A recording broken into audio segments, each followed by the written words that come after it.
ਸਤਿ ਸ਼੍ਰੀ ਅਕਾਲ। ਤੁਸੀਂ ਜੁੜੇ ਹੋਏ ਹੋ ਪੰਜਾਬੀ ਰੇਡੀਓ USA ਦੇ ਨਾਲ ਤੇ ਮੈਂ ਹਾਂ ਪ੍ਰਵੀਨ ਸ਼ਰਮਾ ਲੈ ਕੇ ਹਾਜ਼ਰ ਹਾਂ ਪ੍ਰੋਗਰਾਮ ਖਬਰ ਤੇ ਨਜ਼ਰ। ਖਬਰ ਤੇ ਨਜ਼ਰ ਪ੍ਰੋਗਰਾਮ ਦੇ ਵਿੱਚ ਕਈ ਅਹਿਮ ਖਬਰਾਂ ਨੂੰ ਲੈ ਕੇ ਚਰਚਾ ਕਰਨ ਦੇ ਲਈ ਮੇਰੇ ਨਾਲ ਜੁੜ ਚੁੱਕੇ ਨੇ ਪੰਜਾਬ ਤੋਂ ਪੱਤਰਕਾਰ ਦੀਪਕ ਸ਼ਰਮਾ ਚਨਾਰਥਲ ਜੀ। ਉਹਨਾਂ ਦਾ ਸਵਾਗਤ ਕਰਦੇ ਹਾਂ ਪਹਿਲਾਂ, ਫੇਰ ਕਰਾਂਗੇ ਕਈ ਅਹਿਮ ਖਬਰਾਂ ਨੂੰ ਲੈ ਕੇ ਚਰਚਾ। ਸ਼ਰਮਾ ਜੀ ਸਤਿ ਸ਼੍ਰੀ ਅਕਾਲ, ਸਵਾਗਤ ਹੈ ਜੀ ਪੰਜਾਬੀ ਰੇਡੀਓ USA ਤੇ। ਸਤਿ ਸ਼੍ਰੀ ਅਕਾਲ ਪ੍ਰਵੀਨ ਜੀ, ਸਾਰੇ ਦਰਸ਼ਕਾਂ ਨੂੰ ਸਰੋਤਿਆਂ ਨੂੰ ਮੇਰੀ ਪਿਆਰ ਭਰੀ ਸਤਿ ਸ਼੍ਰੀ ਅਕਾਲ ਜੀ। ਪ੍ਰੋਗਰਾਮ ਦੇ ਵਿੱਚ ਅੱਗੇ ਵਧਣ ਤੋਂ ਪਹਿਲਾਂ ਧੰਨਵਾਦ ਕਰਦੇ ਚਲੀਏ ਸਪਾਂਸਰਸ ਦਾ, ਜਿਹੜੇ ਜ਼ਰੀਆ ਬਣਦੇ ਨੇ ਇਹਨਾਂ ਪ੍ਰੋਗਰਾਮਾਂ ਨੂੰ ਤੁਹਾਡੇ ਤੱਕ ਪਹੁੰਚਾਉਣ ਦੇ ਲਈ। ਖਾਲਸਾ ਇੰਸ਼ੋਰੈਂਸ ਏਜੰਸੀ ਵਾਲੇ, ਜਿਨ੍ਹਾਂ ਤੋਂ ਤੁਸੀਂ ਹਰ ਤਰੀਕੇ ਦੇ ਇੰਸ਼ੋਰੈਂਸ ਲੈ ਸਕਦੇ ਹੋ। ਕਵਰਡ ਕੈਲੀਫੋਰਨੀਆ ਤੇ ਓਬਾਮਾ ਕੇਅਰ ਬਾਬਤ ਅਮਰੀਕਾ ਭਰ ਦੇ ਵਿੱਚ ਸੇਵਾਵਾਂ ਦਿੰਦੇ ਨੇ। ਇਹਨਾਂ ਸੇਵਾਵਾਂ ਦੇ ਬਾਬਤ ਹੋਰ ਜਾਣਕਾਰੀਆਂ ਲੈਣ ਦੇ ਲਈ, ਪਾਲਿਸੀ ਦੇ ਵਿੱਚ ਚੇਂਜ ਕਰਾਉਣ ਦੇ ਲਈ ਅੱਜ ਹੀ ਡਾਇਲ ਕਰੋ 408-272-2500। ਟਰਕੀਅਨ ਇਮੀਗ੍ਰੇਸ਼ਨ ਲਾ ਫਰਮ ਵਾਲੇ, ਜੇ ਟਰਕੀਅਨ ਇਮੀਗ੍ਰੇਸ਼ਨ ਬਾਬਤ ਤੁਹਾਡਾ ਕੋਈ ਸਵਾਲ ਹੈ, ਕੋਈ ਸਲਾਹ ਕਰਨੀ ਹੈ ਤਾਂ ਤੁਸੀਂ ਅਟਾਰਨੀ ਟਰਕੀਅਨਾਂ ਦੇ ਨਾਲ 415-909-0503 ਤੇ ਗੱਲ ਕਰ ਸਕਦੇ ਹੋ। ਗੁਰਦੀਪ ਸਿੰਘ ਬਿਰਦੀ ਕਲੋਵੇ, Satnam Singh Shergill Selma, Jagtar Singh Anandpuri Fremont, Surjit Singh Chahal Yuba City, Gurdeep Singh Gill ਤੇ ਪਰਿਵਾਰ Yuba City, Mandeep Singh, Sarabjit Kaur San Jose, Manjit Singh San Jose, ਅਬੇ ਸੈਕਰਾਮੈਂਟੋ, ਮੀਰੀ ਪੀਰੀ ਸੇਵਾ ਸੁਸਾਇਟੀ ਫਰੈਜ਼ਨੋ ਤੇ ਜੱਸੀ ਗਿੱਲ ਬੇਕਰਸਫੀਲਡ ਤੋਂ। ਇਹਨਾਂ ਸਾਰੇ ਹੀ ਸਪਾਂਸਰਸ ਦਾ ਬਹੁਤ ਬਹੁਤ ਧੰਨਵਾਦ। ਤੇ ਸ਼ਰਮਾ ਜੀ, ਖਬਰਾਂ ਦੇ ਵੱਲ ਆਈਏ ਤੇ ਸ਼ੁਰੂਆਤ ਕਰੀਏ ਅਦਾਨੀ ਤੋਂ।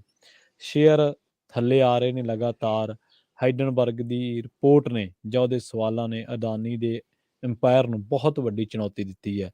ਕਹਿ ਸਕਦੇ ਹਾਂ ਕਿ ਅਦਾਨੀ ਨਾਮਕ ਗੁਬਾਰੇ ਦੀ ਹਵਾ ਨਿਕਲ ਗਈ ਹੈ। ਪ੍ਰਵੀਨ ਜੀ, ਅਵਾਨੀ ਤੇ ਅਡਾਨੀ, ਇਹ ਦੋ ਜੀ ਨਾਮ ਲੋਕਾਂ ਨੇ ਅੰਦੋਲਨ ਦੇ ਵਿੱਚ ਖੂਬ ਚਲਾਏ। ਜੀ ਬਿਲਕੁਲ ਚਲਾਏ। ਇਹ ਭਾਰਤ ਦੇ ਕਾਰਪੋਰੇਟ ਘਰਾਣਿਆਂ ਦੀ ਜਿਹੜੀ ਇਬਾਰਤ ਲਿਖੀ ਜਾ ਰਹੀ ਹੈ ਕਿ ਉਹਨਾਂ ਵੱਲੋਂ ਦੇਸ਼ ਭਰ ਦੇ ਸਰੋਤਾਂ ਨੂੰ, ਸਰਕਾਰੀ ਤੇ ਆਵਾਮ ਦੇ ਸਰੋਤਾਂ ਨੂੰ ਕੰਟਰੋਲ 'ਚ ਕਰਨ ਦੀ ਕੋਸ਼ਿਸ਼ ਕੀਤੀ ਜਾ ਰਹੀ ਹੈ, ਉਸ ਹਵਾਲੇ ਦੇ ਇਹ ਪ੍ਰਤੀਕ ਬਣ ਗਏ ਨੇ, ਉਸ ਕਾਰਪੋਰੇਟ ਘਰਾਣਿਆਂ ਦੇ ਪ੍ਰਤੀਕ ਬਣ ਗਏ ਨੇ। ਸੋ ਅਸੀਂ ਜਵਾਕ ਹੁੰਦਿਆਂ, ਛੋਟੇ ਹੁੰਦਿਆਂ ਟਾਟਾ ਬਿਰਲਾ ਖੂਬ ਸੁਣਦੇ ਸੀ। ਸੋ ਅੱਜ ਉਸੇ ਤਰ੍ਹਾਂ ਅਵਾਨੀ ਅਡਾਨੀ ਇੱਕੋ ਪ੍ਰਤੀਕ ਬਣ ਗਿਆ। ਜਦੋਂ ਤੁਸੀਂ ਕਾਰਪੋਰੇਟ ਘਰਾਣਿਆਂ ਦੀ ਕੋਈ ਚਰਚਾ ਕਰਦੇ ਹੋ ਤਾਂ ਉਹ ਅਵਾਨੀ ਅਡਾਨੀ ਦੇ ਨਾਮ ਤੋਂ ਬਿਨਾਂ ਅਧੂਰੀ ਹੈ। ਪਰ ਦੋਵਾਂ ਦੇ ਵਿੱਚ ਵੀ ਜ਼ਮੀਨ ਅਸਮਾਨ ਦਾ ਫਰਕ ਹੈ ਪ੍ਰਵੀਨ ਜੀ। ਅਵਾਨੀ ਜੇਕਰ ਅੱਜ ਕਿਸੇ ਮੁਕਾਮ ਤੇ ਆ ਜੋ ਦੁਨੀਆ ਭਰ ਦੇ ਅਮੀਰਾਂ ਦੇ ਵਿੱਚੋਂ 11ਵੇਂ ਨੰਬਰ ਤੇ ਆ ਜੀ, ਤੇ ਉਹ ਇਸ ਮੁਕਾਮ ਤੇ ਪਹੁੰਚਣ ਦੇ ਲਈ ਵੀ ਇਹ 4 ਪੀੜ੍ਹੀਆਂ ਦੀ ਘਾਲਣਾ, ਮਤਲਬ ਹੁਣ ਇਹਦੀ ਅਗਲੀ ਪੀੜ੍ਹੀ ਨੂੰ ਵੀ ਇਹਨੇ ਵਾਗਡੋਰ ਸੰਭਾਲਤੀ ਆ। ਸੋ ਇਹ ਤੀਸਰੀ ਪੀੜ੍ਹੀ ਆ। ਇਹਦੇ ਪਿਓ ਧੀਰੂਭਾਈ ਅਵਾਨੀ ਤੇ ਉਹ ਤੋਂ ਪਹਿਲਾਂ ਇਹਨਾਂ ਦੇ ਦਾਦਾ, ਮਤਲਬ ਉੱਥੋਂ ਸ਼ੁਰੂ ਹੋਈ ਕਹਾਣੀ ਤਾਂ ਇੱਥੇ ਤੱਕ ਪਹੁੰਚੇ। ਪਰ ਜਿਹੜੇ ਤੁਸੀਂ ਗਵਾਰੇ ਦੀ ਹਵਾ ਦੀ ਗੱਲ ਕਰਦੇ ਹੋ, ਅਡਾਨੀ ਉਸੇ ਤਰ੍ਹਾਂ ਦਾ ਇੱਕ ਅਚਾਨਕ ਇੱਕ ਗਵਾਰੇ 'ਚ ਹਵਾ ਭਰਦੀ ਆ ਤੇ ਉਹ ਗਵਾਰਾ ਅਸਮਾਨੀ ਚੜ੍ਹਦਾ ਤੇ ਉਹ ਗਵਾਰੇ ਦਾ ਮਾਲਕ ਸੋਚਦਾ ਕਿ ਮੈਂ ਸਭ ਤੋਂ ਬੜਾ ਗਵਾਰਾ ਭਰ ਲਿਆ ਜਾਂ ਮੈਂ ਸਭ ਤੋਂ ਬੜਾ ਗਵਾਰਾ ਕਰ ਲਵਾਂ, ਤੇ ਅਚਾਨਕ ਉਹ ਗਵਾਰਾ ਫਟ ਜਾਵੇ, ਫਿਰ ਉਹਨੂੰ ਕਿੰਨੀ ਤਕਲੀਫ ਹੁੰਦੀ ਹੋਊਗੀ, ਹੁਣੇ ਸੋਚੋ। ਸੋ ਇਸ ਲਈ ਜਦੋਂ ਨਰਿੰਦਰ ਮੋਦੀ ਮੁੱਖ ਮੰਤਰੀ ਤੋਂ ਪ੍ਰਧਾਨ ਮੰਤਰੀ ਦਾ ਸਫ਼ਰ ਤੈਅ ਕਰਨ ਲਈ ਦਿੱਲੀ ਆਉਂਦੇ ਨੇ ਜੀ, ਤਦ ਅਡਾਨੀ ਦਾ ਗੁਜਰਾਤ ਦੇ ਵਿੱਚੋਂ ਵਾਰ ਹੁੰਦਾ ਜੀ, ਤੇ ਮੋਦੀ ਜੀ ਪ੍ਰਧਾਨ ਮੰਤਰੀ ਬਣਦੇ ਨੇ ਤਾਂ ਅਡਾਨੀ ਦਾ ਦੁਨੀਆ ਭਰ ਦੇ ਵਿੱਚ, ਦੇਸ਼ ਭਰ ਦੇ ਵਿੱਚ ਇੱਕ ਉਭਾਰ ਹੁੰਦਾ। ਤੇ ਦੁਨੀਆ ਦੇ ਵਿੱਚ ਇਹਦੀਆਂ ਕੰਪਨੀਆਂ ਦੇ ਸਮਝੌਤੇ ਕਰਾਉਣ ਦੇ ਲਈ ਨਰਿੰਦਰ ਮੋਦੀ ਨੂੰ ਆਪਣੇ ਜਹਾਜ਼ 'ਚ ਨਾਲ ਚੜਾ ਕੇ ਵੀ ਲਿਜਾਂਦੇ ਰਹੇ। ਠੀਕ ਹੈ। ਸੋ ਇਸ ਲਈ ਅਚਾਨਕ ਹੀ ਇੰਨੀ ਤੇਜ਼ੀ ਨਾਲ ਜਿਹੜੀ ਚੀਜ਼ ਵੱਧਦੀ ਹੈ ਤੇ ਉਨੀ ਤੇਜ਼ੀ ਨਾਲ ਡਿੱਗਦੀ ਵੀ ਆ। ਬੇਸ਼ੱਕ ਜੇਕਰ ਤੁਸੀਂ ਕੁੱਲ ਸਰੋਤਾਂ ਦੇ ਹਿਸਾਬ ਨਾਲ ਦੇਖੋਗੇ ਤਾਂ ਕੋਈ ਐਡਾ ਬੜਾ ਮਸਲਾ ਨਹੀਂਗਾ। ਜੇ ਪਹਿਲਾਂ 30ਵੇਂ ਨੰਬਰ ਤੇ ਸੀ, ਹੁਣ 7ਵੇਂ ਨੰਬਰ ਤੇ ਆ ਗਿਆ। ਠੀਕ ਹੈ। ਪਰ ਜਦੋਂ ਤੁਸੀਂ ਗਿਰਾਵਟ ਦੇ ਹਿਸਾਬ ਨਾਲ ਦੇਖਦੇ ਹੋ ਤਾਂ ਸ਼ੇਅਰ ਮਾਰਕੀਟ ਦੇ ਹਿਸਾਬ ਨਾਲ ਇਹ ਬਹੁਤ ਵੱਡੀ ਮਤਲਬ ਸੱਟ ਹੈ। ਅਸਲ ਦੇ ਵਿੱਚ ਹੈ ਕੀ ਹੈ ਪ੍ਰਵੀਨ ਜੀ, ਜਿਹੜੇ ਕਾਰਪੋਰੇਟ ਘਰਾਣੇ ਨੇ ਆਪਣੀ ਇਨਵੈਸਟਮੈਂਟ ਥੋੜਾ ਲਾਉਂਦੇ ਨੇ, ਜਾਂ ਤਾਂ ਸ਼ੇਅਰ ਮਾਰਕੀਟ ਰਾਹੀਂ ਸ਼ੇਅਰ ਜਾਰੀ ਕਰਕੇ ਪੈਸਾ ਇਕੱਠਾ ਕਰਦੇ ਨੇ। ਜੀ, ਉਹ ਲੋਕਾਂ ਦਾ ਪੈਸਾ ਹੈ। ਤੁਸੀਂ, ਅਸੀਂ ਆਮ ਲੋਕ ਕਿਸੇ ਨੇ 1 ਸ਼ੇਅਰ, ਕਿਸੇ ਨੇ 2 ਸ਼ੇਅਰ, ਕਿਸੇ ਹੋਰ ਕੰਪਨੀਆਂ 10 ਸ਼ੇਅਰ, 100 ਸ਼ੇਅਰ ਖਰੀਦ ਲੈਣੇ। ਜਾਂ ਫਿਰ ਬੈਂਕਾਂ ਤੋਂ ਲੋਨ ਹੈ ਤੇ ਬੈਂਕਾਂ ਤੋਂ ਲੋਨ ਉਹ ਲੋਕਾਂ ਦਾ ਪੈਸਾ ਜੀ। ਤੇ ਫਿਰ ਜਦੋਂ ਇਹ ਲੋਕ ਪੈਸਾ ਮਾਰ ਕੇ ਭੱਜ ਜਾਂਦੇ ਨੇ, ਇਹਨਾਂ ਨੂੰ ਮਾਫ ਦੇ ਕਰ ਦਿੱਤੀ ਜਾਂਦੀ ਹੈ ਜੀ, ਇਹਨਾਂ ਦਾ ਦਿਵਾਲੀਆ ਹੋ ਗਿਆ ਜੀ, ਦਿਵਾਲੀਆ ਹੋ ਗਏ, ਜਾਂ ਵਿਦੇਸ਼ਾਂ ਨੂੰ ਭੱਜ ਗਏ, ਸਾਰਾ ਕੁਝ ਹੋ ਗਿਆ। ਫਿਰ ਉਹ ਇਹਨਾਂ ਲਈ ਮਤਲਬ ਕਿ ਉਹ ਦੇਸ਼ ਦੀ ਤਰੱਕੀ ਦੇ ਲਈ ਉਹ ਪੈਸਾ ਮਾਫ ਕਰਨਾ ਪੈ ਜਾਂਦਾ ਜੀ। ਤੇ ਪੈਸਾ ਡੁੱਬਦਾ ਕਿਹਦਾ? ਲੋਕਾਂ ਦਾ ਜਾਂ ਬੈਂਕਾਂ ਦਾ। ਜੇ ਬੈਂਕ ਮਰਦੇ ਨੇ ਤਾਂ ਵੀ ਲੋਕਾਂ ਦਾ। ਸੋ ਇਸ ਪਹਿਲੂ ਤੇ ਵੱਡਾ ਸਵਾਲ ਖੜਾ। ਪਰ ਹੁਣ ਜਿਹੜੇ ਹਵਾਲੇ ਨਾਲ ਇਹ ਖਬਰ ਨਿਕਲ ਕੇ ਆਈ, ਉਹ ਹਿਡਨਬਰਗ ਦੀ ਜਿਹੜੀ ਰਿਪੋਰਟ ਹੈ, ਹਿਡਨਬਰਗ ਖੁਦ ਇੱਕ ਮਤਲਬ ਕਿ ਇਸੇ ਮਾਰਕੀਟ ਨਾਲ, ਇਸੇ ਵਪਾਰਕ ਧੰਦੇ ਨਾਲ, ਇਸੇ ਕਾਰੋਬਾਰ ਨਾਲ ਸਾਰੇ ਨਾਲ ਜੁੜਿਆ ਤੇ ਉਹ ਇੱਕ ਖੋਜ ਭਰਪੂਰ ਕਾਰਜ ਕਰਦਾ ਹੈ। ਉਹਦੀ ਬਕਾਇਦਾ ਇੱਕ ਕੰਪਨੀ ਹੈ, ਜਿਹੜੀ ਕੰਪਨੀ ਰਿਪੋਰਟ ਸਾਹਮਣੇ ਲਿਆਂਦੀ ਹੈ, ਅਮਰੀਕੀ ਫੋਰਸਿਸਿਕ ਫਾਈਨੈਂਸ਼ੀਅਲ ਰਿਸਰਚ ਫਰਮ ਹਿਡਨਬਰਗ, ਹੈ ਨਾ। ਠੀਕ ਸੋ ਹੈ। ਇਹਦੀ ਇਹ ਰਿਪੋਰਟ ਹੈ ਪ੍ਰਵੀਨ ਜੀ। ਹੂੰ ਇਹ ਰਿਪੋਰਟ ਕੀ ਕਹਿੰਦੀ ਹੈ? ਰਿਪੋਰਟ ਕਹਿੰਦੀ ਹੈ ਕਿ ਜੀ ਕਿ ਅਡਾਨੀ ਦੇ ਜਿੰਨੇ ਵੈਲਿਊ ਹੈ ਕਿਸੇ ਸ਼ੇਅਰ ਦੀ, ਠੀਕ ਹੈ ਉਹਦੇ ਵਿੱਚੋਂ 85% ਫਰੇਬ ਹੈ ਜੀ। ਮਤਲਬ ਜੇ ਉਹਦੇ ਕਿਸੇ ਸ਼ੇਅਰ ਦੀ ਵੈਲਿਊ 100 ਰੁਪਏ ਹੈ ਤਾਂ ਹਕੀਕਤ 'ਚ ਉਹਦੀ ਵੈਲਿਊ 15 ਰੁਪਏ ਹੈ। ਉਹ ਅੱਛਾ ਜੀ। 85% ਉਹਦੇ ਵਿੱਚ ਧੋਖੇ ਨਾਲ ਬਣਾਈ ਗਈ ਹਵਾ ਦੇ ਹਿਸਾਬ ਨਾਲ ਉਹਦੇ ਸ਼ੇਅਰ ਦਾ ਰੇਟ ਹੈ। ਇਹ ਸਾਰੀ ਖਾਤਿਆਂ 'ਚ ਛੇੜਖਾਨੀ ਹੈ ਜੀ, ਇਹ 'ਚ ਮਨੀ ਲਾਂਡਰਿੰਗ ਹੈ। ਹਾਂ ਸੋ ਇਹ ਦੋਸ਼ ਇਸ ਰਿਪੋਰਟ 'ਚ ਲੱਗੇ ਨੇ ਜੀ। ਕਿ ਸ਼ੇਅਰ ਮਾਰਕੀਟ ਦੇ ਵਿੱਚ ਰੇਟ ਵੱਧ ਦਿਖਾਉਣ ਦੇ ਲਈ, ਉਹਦੀ ਵੈਲਿਊ ਵੱਧ ਦਿਖਾਉਣ ਦੇ ਲਈ, ਉਸ ਨੂੰ ਅਪਰ ਵੈਲਿਊ ਸ਼ੇਅਰ ਦਿਖਾਉਣ ਦੇ ਲਈ 85% ਫੇਕ। ਮਤਲਬ ਜੇਕਰ ਮੈਂ ਆਪਣੇ ਦਰਸ਼ਕਾਂ ਸਰੋਤਾਂ ਨੂੰ ਸਿੱਧੇ ਹਵਾਲੇ ਨਾਲ ਸਮਝਾਉਣਾ ਹੋਵੇ ਤਾਂ ਅੱਜ ਕੱਲ ਸੋਸ਼ਲ ਮੀਡੀਆ ਤੇ ਇੱਕ ਚੱਲਦਾ ਕਿ ਜੇ ਲੋਕ ਨਹੀਂ ਦੇਖਦੇ ਤੁਹਾਡੀ ਵੀਡੀਓ ਜਾਂ ਕੋਈ ਚੀਜ਼ ਤਾਂ ਫੇਕ ਵਿਊਜ਼ ਲਏ ਜਾਂਦੇ ਨੇ। ਹਾਂਜੀ ਬਿਲਕੁਲ ਹੈਗਾ, ਉਹ ਖਰੀਦ ਲਏ ਜਾਂਦੇ ਨੇ ਨਾ ਕਿ ਤਾਂ ਇੱਕੋਦਮ ਅਚਾਨਕ ਦਿਖਦਾ ਕਿ ਅੱਜ 0 ਸੀ, ਕੱਲ ਨੂੰ ਬਾਈ ਜੀ 5 ਲੱਖ ਹੋ ਗਈ, 10 ਲੱਖ ਹੋ ਗਈ। ਜੀ ਜੀ। ਸੋ ਪਤਾ ਲੱਗਦਾ ਸ਼ੇਅਰ ਹੁੰਦੇ ਨੇ 20 ਤੇ ਵਿਊਜ਼ ਹੁੰਦੇ ਨੇ ਲੱਖਾਂ 'ਚ, ਉਹ ਪਤਾ ਲੱਗ ਜਾਂਦਾ ਕਿ ਨਾ ਇਹ ਨਕਲੀ ਹੈ। ਸੋ ਉਸੇ ਤਰ੍ਹਾਂ ਇੱਥੇ ਵੀ ਸ਼ੇਅਰ ਮਾਰਕੀਟ ਦੇ ਵਿੱਚ ਫੇਕ ਹਵਾ ਬਣਾ ਕੇ ਦਿਖਾਈ ਗਈ ਕਿ ਇਹ ਸ਼ੇਅਰਾਂ ਦੀ ਵੈਲਿਊ ਬਹੁਤ ਹੈ। ਤੇ ਉਹਨੇ ਜਦੋਂ ਇਹ ਗੱਲ ਕਹੀ ਕਿ ਇਹਦਾ ਮੁੱਲ ਅਸਲ ਦੇ ਵਿੱਚ ਜਿੰਨਾ ਹੈ ਉਹਦੇ ਵਿੱਚ 85% ਵਧਾ ਕੇ ਦਿਖਾਇਆ ਗਿਆ ਤਾਂ ਉਹਦੇ ਨਾਲ ਧੜੱਲੇ ਨਾਲ ਇਹਦੇ ਸ਼ੇਅਰ ਡਿੱਗਣੇ ਸ਼ੁਰੂ ਹੋ ਗਏ ਜੀ। ਔਰ ਵੱਡੀ ਮਾਰ ਉਸ ਸਮੇਂ ਪਈ ਜਦੋਂ ਇਹ ਮਾਰਕੀਟ ਦੇ ਵਿੱਚ ਆਪਣੇ ਐਫਪੀਓ ਲੈ ਰਿਹਾ ਸੀ, ਜਦੋਂ ਆਪਣੇ ਮਾਰਕੀਟ ਸ਼ੇਅਰ ਤਾਰਨ ਜਾ ਰਿਹਾ ਸੀ ਨਵੇਂ ਹੋਰ। ਠੀਕ ਹੈ। ਇਹਨੇ ਹੋਰ ਗਾਹਕਾਂ ਤੋਂ ਪੈਸਾ ਇਕੱਠਾ ਕਰਨਾ ਸੀ। ਸ਼ੁੱਕਰਵਾਰ ਨੂੰ ਇਸ ਨੇ ਉਹ ਮਾਰਕੀਟ 'ਚ ਜਾਰੀ ਕਰਨੇ ਸੀ ਆਪਣੇ ਸ਼ੇਅਰ ਜਿਹੜੇ ਲੋਕਾਂ ਨੇ ਖਰੀਦਣੇ ਸੀ ਜੀ। ਤੇ ਇਹ ਉਵੇਂ ਹੀ ਆ ਪ੍ਰਵੀਨ ਜੀ ਕਿ ਤੁਸੀਂ ਦੁੱਧ ਲਿਆਓ, ਪਤੀਲੇ 'ਚ ਪਾਓ ਤੇ ਚੁੱਲ੍ਹੇ ਤੇ ਰੱਖ ਲਓ ਤੇ ਗੈਸ ਤੇ ਚੜਾ ਲਓ ਉਹਨੂੰ ਕਿ ਬਈ ਹਾਂ ਗੈਸ ਬਲੀ, ਅੱਗ ਬਲੀ ਤੇ ਲਓ ਜੀ ਦੁੱਧ ਉਬਲੂਗਾ ਤਾਂ ਫਿਰ ਮਲਾਈ ਆਊਗੀ ਤੇ ਆਪਾਂ ਮਲਾਈ ਲਾਵਾਂਗੇ। ਤੇ ਪਰ ਅਚਾਨਕ ਪਤਾ ਲੱਗੇ ਲੈ ਬਈ ਦੁੱਧ ਤਾਂ ਫਟ ਗਿਆ। ਸੋ ਇਹ ਉਹ ਕੰਮ ਹੋਇਆ ਜੀ। ਜਿੱਦਣ ਮਾਰਕੀਟ ਦੇ ਵਿੱਚ ਤਾਰਨੇ ਸੀ ਸ਼ੇਅਰ, ਉਦਣ ਇਹਨੇ ਤੈਅ ਕੀਤਾ ਸੀ ਕਿ ਇਹਦਾ ਰੇਟ ਮੈਂ 3000 ਰੁਪਏ ਰੱਖਣਾ ਆਪਣੇ ਸ਼ੇਅਰ ਦਾ, ਪ੍ਰਤੀ ਸ਼ੇਅਰ। ਠੀਕ ਹੈ। ਦੋ ਤਰ੍ਹਾਂ ਦੇ ਐਫਪੀਓ ਲੈ ਰਿਹਾ ਸੀ ਅਡਾਨੀ। ਉਹਦੇ ਵਿੱਚ ਇੱਕ ਦਾ ਰੇਟ ਸੀਗਾ 3112 ਰੁਪਏ, ਦੂਜੇ ਦਾ ਰੇਟ ਸੀਗਾ 3276 ਰੁਪਏ। ਤੇ ਆ ਹੈਡਨਬਰਗ ਦੀ ਰਿਪੋਰਟ ਨੇ ਇਹੋ ਜਿਹਾ ਧੂਆਂ ਕੱਢਿਆ ਕਿ ਜਿਹੜਾ 3000 ਦਾ ਵੇਚਣਾ ਸੀ ਸ਼ੇਅਰ ਉਹ 2000 ਦਾ ਰਹਿ ਗਿਆ। ਉਹ ਅੱਛਾ, ਠੀਕ ਹੈ। ਮਤਲਬ ਇਸ ਰਿਪੋਰਟ ਦੇ ਹਵਾਲੇ ਨਾਲ ਅਡਾਨੀ ਦੀ ਜਿਹੜੀ ਕੁੱਲ ਆਪਣਾ ਨੁਕਸਾਨ ਹੋਇਆ, ਉਹਦਾ ਜਿਹੜਾ ਨਿੱਜੀ ਨੁਕਸਾਨ ਜਿਹਨੂੰ ਕਹਿ ਸਕਦੇ ਹੋ, ਉਹ ਤੁਸੀਂ 1.32 ਲੱਖ ਕਰੋੜ ਹੈ। ਠੀਕ ਹੈ। ਇਹ ਮੋਟਾ ਅੰਦਾਜ਼ਾ, ਇਹ ਤੋਂ ਵੱਧ ਘੱਟ ਹੋ ਸਕਦਾ ਕਿਉਂਕਿ ਸ਼ੇਅਰ ਮਾਰਕੀਟ ਪਲ ਪਲ ਦੇ ਹਿਸਾਬ ਨਾਲ, ਜਿਵੇਂ ਕੱਲ 5 ਵਜੇ ਤੋਂ ਬੰਦ ਹੋਣ ਤੋਂ ਬਾਅਦ ਮਤਲਬ ਕਿ ਫਾਈਨਲ ਰਿਕਾਰਡ ਕੱਢੇ ਗਏ ਕਿ ਜਦੋਂ ਦੁਬਾਰਾ ਹੁਣ ਖੁੱਲਣੀ ਆ ਫਿਰ ਹੋਰ ਹੁੰਦੇ ਨੇ। ਹੁਣ ਸ਼ਨੀ ਐਤਵਾਰ ਬੰਦ ਹੁੰਦੀ ਆ, ਤੁਸੀਂ ਨੂੰ ਸੋਮਵਾਰ ਨੂੰ ਖੁੱਲਣ। ਸੋ 1.32 ਲੱਖ ਕਰੋੜ ਦਾ ਕਹਿੰਦੇ ਸਿੱਧਾ ਇਸ ਰਿਪੋਰਟ ਤੋਂ ਬਾਅਦ ਸ਼ੇਅਰ ਗਿਰਨ ਦੇ ਨਾਲ ਅਡਾਨੀ ਦਾ ਨੁਕਸਾਨ ਹੋਇਆ। ਪਰ ਜਿਨ੍ਹਾਂ ਲੋਕਾਂ ਨੇ ਪੈਸਾ ਲਾਇਆ ਅਡਾਨੀ ਦੀਆਂ ਕੰਪਨੀਆਂ 'ਚ, ਮਤਲਬ 6-7 ਇਹਦੀਆਂ ਨਾਮੀ ਕੰਪਨੀਆਂ ਨੇ ਜਿਨ੍ਹਾਂ 'ਚ ਲੋਕਾਂ ਨੇ ਪੈਸਾ ਲਾਇਆ, 9 ਜਾਂ 10 ਕੁੱਲ ਕੰਪਨੀਆਂ ਇਹਦੇ ਕੰਟਰੋਲ 'ਚ ਨੇ। ਤੇ ਉਹਨਾਂ ਕੰਪਨੀ ਜਿਨ੍ਹਾਂ ਨੇ ਪੈਸਾ ਲਾਇਆ ਉਹਨਾਂ ਦਾ 2.75 ਲੱਖ ਕਰੋੜ ਰੁਪਇਆ ਡੁੱਬ ਗਿਆ। ਮਤਲਬ ਲਗਭਗ 2.25 ਲੱਖ ਕਰੋੜ। ਜੀ। ਤੇ ਕੁੱਲ ਪੈਸੇ ਦੀ ਜੇਕਰ ਨੁਕਸਾਨ ਦੇਖੋ ਤਾਂ 4.25 ਲੱਖ ਕਰੋੜ ਤੋਂ ਵੱਧ ਦਾ ਨੁਕਸਾਨ ਹੈ। 4.25 ਲੱਖ ਕਰੋੜ ਜੀ। ਮਤਲਬ ਜਦੋਂ ਇਹ ਰਿਪੋਰਟ ਨਹੀਂ ਆਈ ਸੀ, ਜਦੋਂ ਇਸ ਉਹ ਕਹਿੰਦੇ ਕਿ ਅਸੀਂ ਮਤਲਬ ਇਹਦੇ ਵਿੱਚ 88 ਸਵਾਲ ਸੀ ਪ੍ਰਵੀਨ ਜੀ ਉਹਨਾਂ ਦੇ, ਤੇ ਉਹ 88 ਸਵਾਲ ਅਡਾਨੀ ਨੂੰ ਵੀ ਭੇਜੇ ਗਏ ਸੀ ਜੀ। ਅਡਾਨੀ ਨੇ ਉਹਨਾਂ ਦਾ ਕੋਈ ਜਵਾਬ ਨਹੀਂ ਦਿੱਤਾ, ਉਹਦੀ ਕੰਪਨੀਆਂ ਨੇ ਉਹਦਾ ਕੋਈ ਜਵਾਬ ਨਹੀਂ ਦਿੱਤਾ। ਫਿਰ ਉਹਦਾ ਮਤਲਬ ਕੀ ਮੰਨਿਆ ਜਾਵੇ ਕਿ ਤੁਹਾਡੇ ਕੋਲ ਉਹਨਾਂ ਸਵਾਲਾਂ ਦੇ ਜਵਾਬ ਹੀ ਨਹੀਂ ਹੈਗੇ। ਫਿਰ ਅਗਲੇ ਨੇ ਆਪਣੀ ਸੱਚ ਦੇ ਹਿਸਾਬ ਨਾਲ ਦੱਸਤਾ ਕਿ ਭਾਈ ਇਹ ਖਾਤਿਆਂ 'ਚ ਹੇਰਾਫੇਰੀ ਵੀ ਕਰਦਾ, ਇਹ ਸਾਰੀ ਲੋਨ ਦੇ ਆਧਾਰ ਤੇ ਕੀਤਾ ਹੋਇਆ ਕੰਮ ਹੈ, ਇਹਦੇ ਖਾਤਿਆਂ 'ਚ ਫਰਾਡ ਵੀ ਹੈਗਾ, ਜਿਨ੍ਹਾਂ ਨੇ ਇਨਵੈਸਟ ਕੀਤਾ ਉਹਨਾਂ ਨਾਲ ਵੀ ਧੋਖਾ ਹੋ ਰਿਹਾ, ਇਹ ਆਪਣੀ ਕੰਪਨੀ ਨੂੰ ਵੱਡੀ ਮਾਰਕੀਟ ਦਿਖਾਉਣ ਦੇ ਲਈ ਫੇਕ ਕੰਮ ਕਰ ਰਿਹਾ।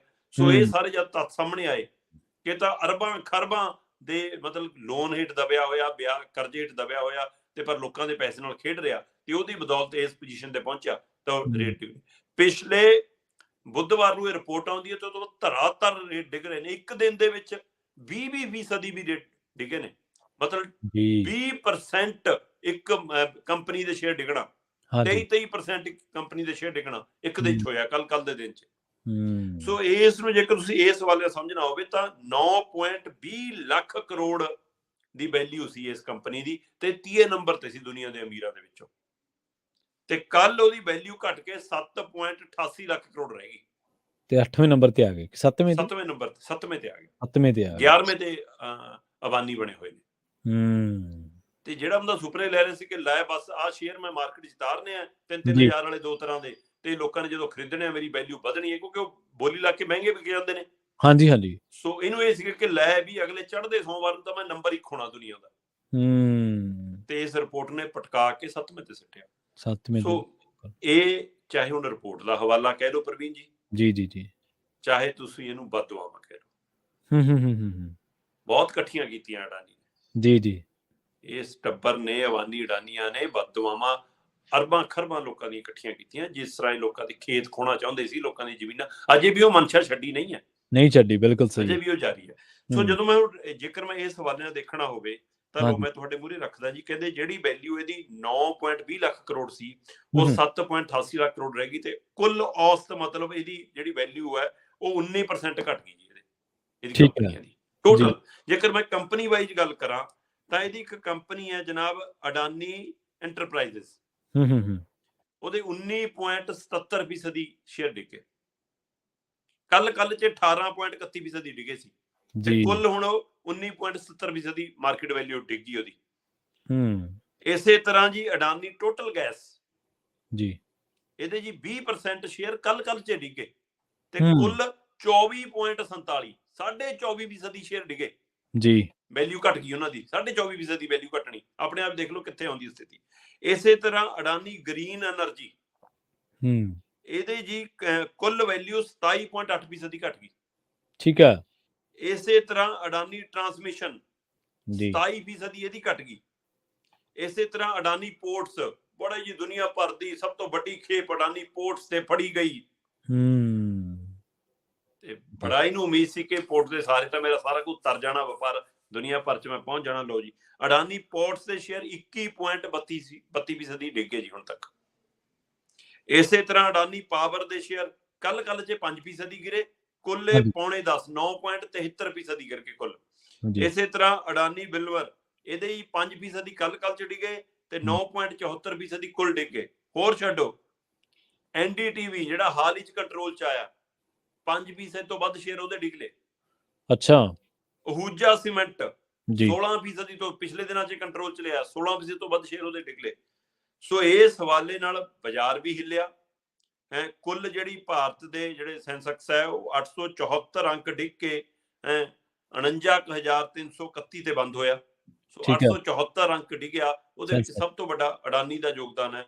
ਸੋ ਇਹਦੇ ਸ਼ੇਅਰਾਂ ਦੇ ਵਿੱਚ 9% ਤੋਂ ਲੈ ਕੇ 27% ਤੱਕ ਗਿਰਾਵਟ, ਤੇ ਕੁੱਲ ਇਹਦੀ ਗਰੋਥ ਦੇ ਵਿੱਚ 19% ਦੀ ਗਿਰਾਵਟ, ਤੇ ਦੁਨੀਆ ਦੇ ਤੀਜੇ ਨੰਬਰ ਤੋਂ ਗਿਰ ਕੇ 7ਵੇਂ ਨੰਬਰ ਤੇ ਆ ਗਿਆ। ਸੋ ਇਸ ਲਈ ਜੀ ਬਿਲਕੁਲ ਅਡਾਨੀ ਨਾਂ ਦੇ ਗਵਾਰੇ ਦੀ ਹਵਾ ਨਿਕਲ ਗਿਆ, ਜੇ ਹੋਰ ਨਿਕਲੇਗੀ। ਹੁਣ ਇਹ ਕਹਿੰਦੇ ਜੀ ਅਸੀਂ ਕੇਸ ਕਰਾਂਗੇ ਉਹਨਾਂ ਤੇ, ਹੈਡਨਬਰਗ ਤੇ, ਠੀਕ ਹੈ, ਕਿ ਸਾਡਾ ਇਹਨਾਂ ਨੇ ਮਾਰਕੀਟ ਵੈਲਿਊ ਖਰਾਬ ਕੀਤੀ ਹੈ, ਅਸੀਂ ਇਹਨਾਂ ਤੇ ਕੇਸ ਕਰਾਂਗੇ। ਉਹ ਕਹਿੰਦੇ ਆਜੋ, ਤਿਆਰੀ ਆ, ਆਜੋ ਅਮਰੀਕਾ ਜਿੱਦਣ ਆਉਣਾ, ਦਸਤਾਵੇਜ਼ ਲੈ ਕੇ ਆਇਓ, ਸਾਡੇ ਕੋਲ ਪੂਰਾ ਕੁਛ ਹੈਗਾ। ਤੇ ਇੱਧਰ ਮੈਨੂੰ ਪਤਾ ਲੱਗਿਆ ਵਿਰੋਧੀ ਧਿਰਾਂ ਨੇ ਵੀ ਰੌਲਾ ਪਾਉਣਾ ਸ਼ੁਰੂ ਕੀਤਾ, ਜਦੋਂ ਕਿ ਸੇਬੀ ਨੇ ਵੀ ਆਪਣੇ ਹਵਾਲੇ ਨਾਲ ਜਾਂਚ ਸ਼ੁਰੂ ਕਰ ਦਿੱਤੀ ਹੈ। ਬਿਲਕੁਲ ਸਹੀ ਹੈ ਜੀ।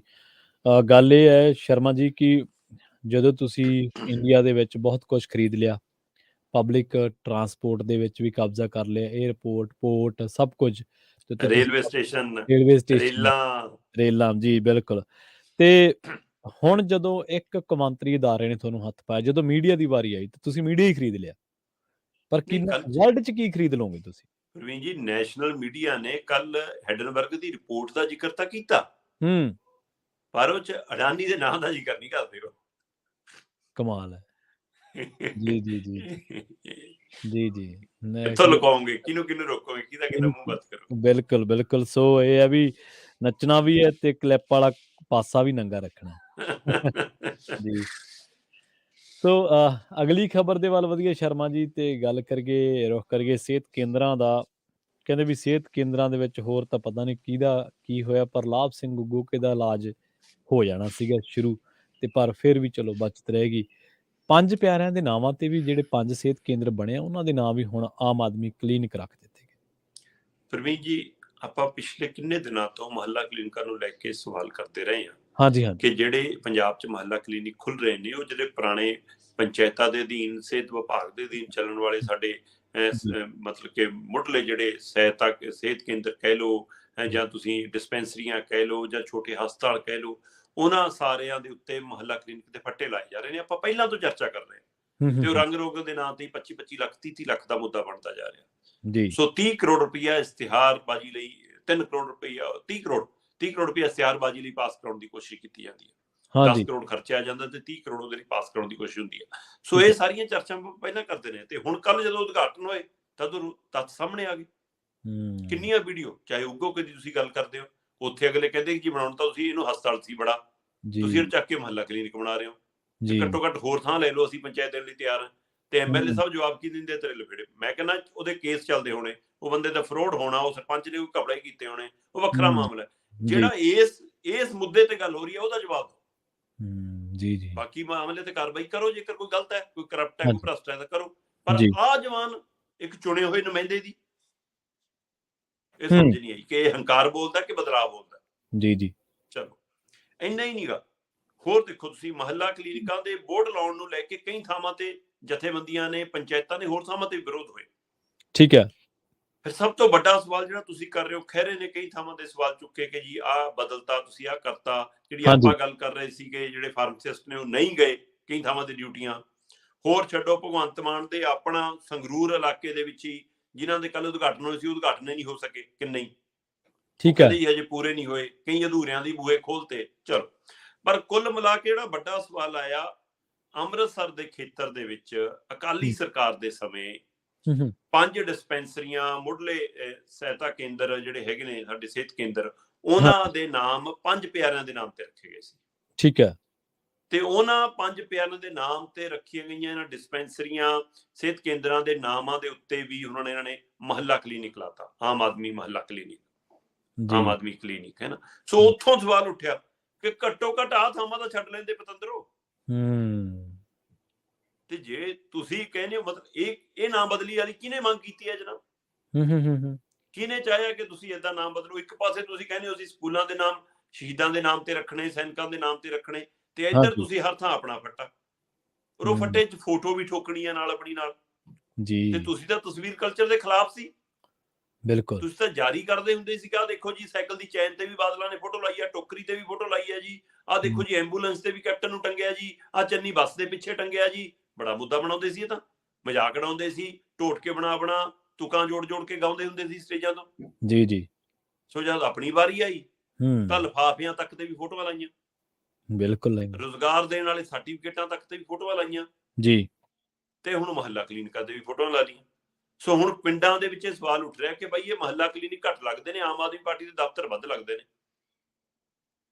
ਸੋ ਇਸ ਲਈ ਇੱਕ ਪਾਸੇ ਪੈਸੇ ਦਾ ਸਵਾਲ ਖੜਾ, ਦੂਏ ਪਾਸੇ ਇਹ ਇੱਕ ਵੱਡਾ ਪਹਿਲੂ ਉੱਪਰ ਕਿਹਾ ਕਿ 5 ਪਿਆਰਿਆਂ ਦੇ ਨਾਮ ਦੇ ਉੱਤੇ ਬਕਾਇਦਾ ਤੌਰ ਤੇ ਅੰਮ੍ਰਿਤਸਰ ਦੇ ਵਿੱਚ ਇਹ 5 ਕਲੀਨਿਕ ਸੀਗੇ, ਉਹਨਾਂ 5 ਹੀ ਪਿਆਰਿਆਂ ਦੇ ਨਾਮ ਤੇ ਅਲੱਗ-ਅਲੱਗ ਖੇਤਰਾਂ ਦੇ ਵਿੱਚ, ਤੇ ਉਹਨਾਂ ਸਾਰਿਆਂ ਦੇ ਉੱਤੇ ਹੁਣ ਆਮ ਆਦਮੀ ਪਾਰਟੀ ਦਾ ਆਮ ਆਦਮੀ ਮੁਹੱਲਾ ਕਲੀਨਿਕ ਲਿਖ ਦਿੱਤਾ ਗਿਆ, ਜਿਹਨੂੰ ਲੈ ਕੇ ਲੋਕਾਂ ਨੂੰ ਰੋਸ ਹੈ। ਔਰ ਮੈਨੂੰ ਲੱਗਦਾ ਇਹ ਮੁਹੱਲਾ ਕਲੀਨਿਕ ਵਾਲਾ ਮਾਮਲਾ ਪੈਸੇ ਪੱਖੋਂ ਵੀ ਤੇ ਸਹੂਲਤਾਂ ਪੱਖੋਂ ਵੀ ਇਹ ਵੱਡਾ ਮੁੱਦਾ ਬਣ ਸਕਦਾ। ਆਮ ਆਦਮੀ ਪਾਰਟੀ ਨੂੰ ਜਿਵੇਂ ਪ੍ਰਚਾਰ ਰਹੀ ਹੈ, ਔਰ ਨਵੀਂ ਗਰੰਟੀ ਦੇ ਕੇ ਕੇਜਰੀਵਾਲ ਸਾਹਿਬ ਕੱਲ ਅੰਮ੍ਰਿਤਸਰ 'ਚ ਉਦਘਾਟਨ ਕਰਨਾ ਹੈ, ਕਹਿੰਦੇ ਮੈਂ ਤੁਹਾਨੂੰ ਗਰੰਟੀ ਦਿੰਦਾ ਕਿ ਸਰਕਾਰ ਨੇ ਜਿੰਨੀਆਂ ਗਰੰਟੀਆਂ ਤੁਹਾਨੂੰ ਦਿੱਤੀਆਂ ਉਹ 5 ਸਾਲਾਂ 'ਚ ਪੂਰੀਆਂ ਕਰਾਂਗੇ ਜੀ। ਸੋ ਜਿਹੜੀਆਂ ਗਰੰਟੀਆਂ ਕਹਿੰਦੇ ਸੀ ਮਹੀਨਿਆਂ 'ਚ ਆਉਂਦੇ ਹੀ ਲਾਗੂ ਹੋਣਗੀਆਂ, ਉਹ ਗਰੰਟੀਆਂ ਦੇ ਉੱਤੇ ਇੱਕ ਨਵੀਂ ਗਰੰਟੀ।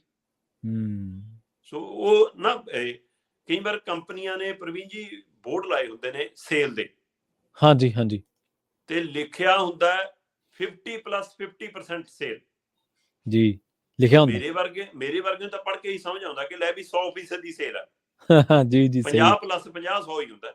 ਹਾਂਜੀ। ਤੇ ਮੈਨੂੰ ਤਾਂ ਐਂ ਕਿ ਲੈ ਵੀ ਜਿੰਨਾ ਮੁੱਲ ਹੈ ਉਨਾ ਹੀ ਮਾਫ ਹੋ ਜਾਣਾ, ਆਪਾਂ ਤਾਂ ਮੁਫਤ ਚੀਜ਼ ਮਿਲ ਜਾਣੀ।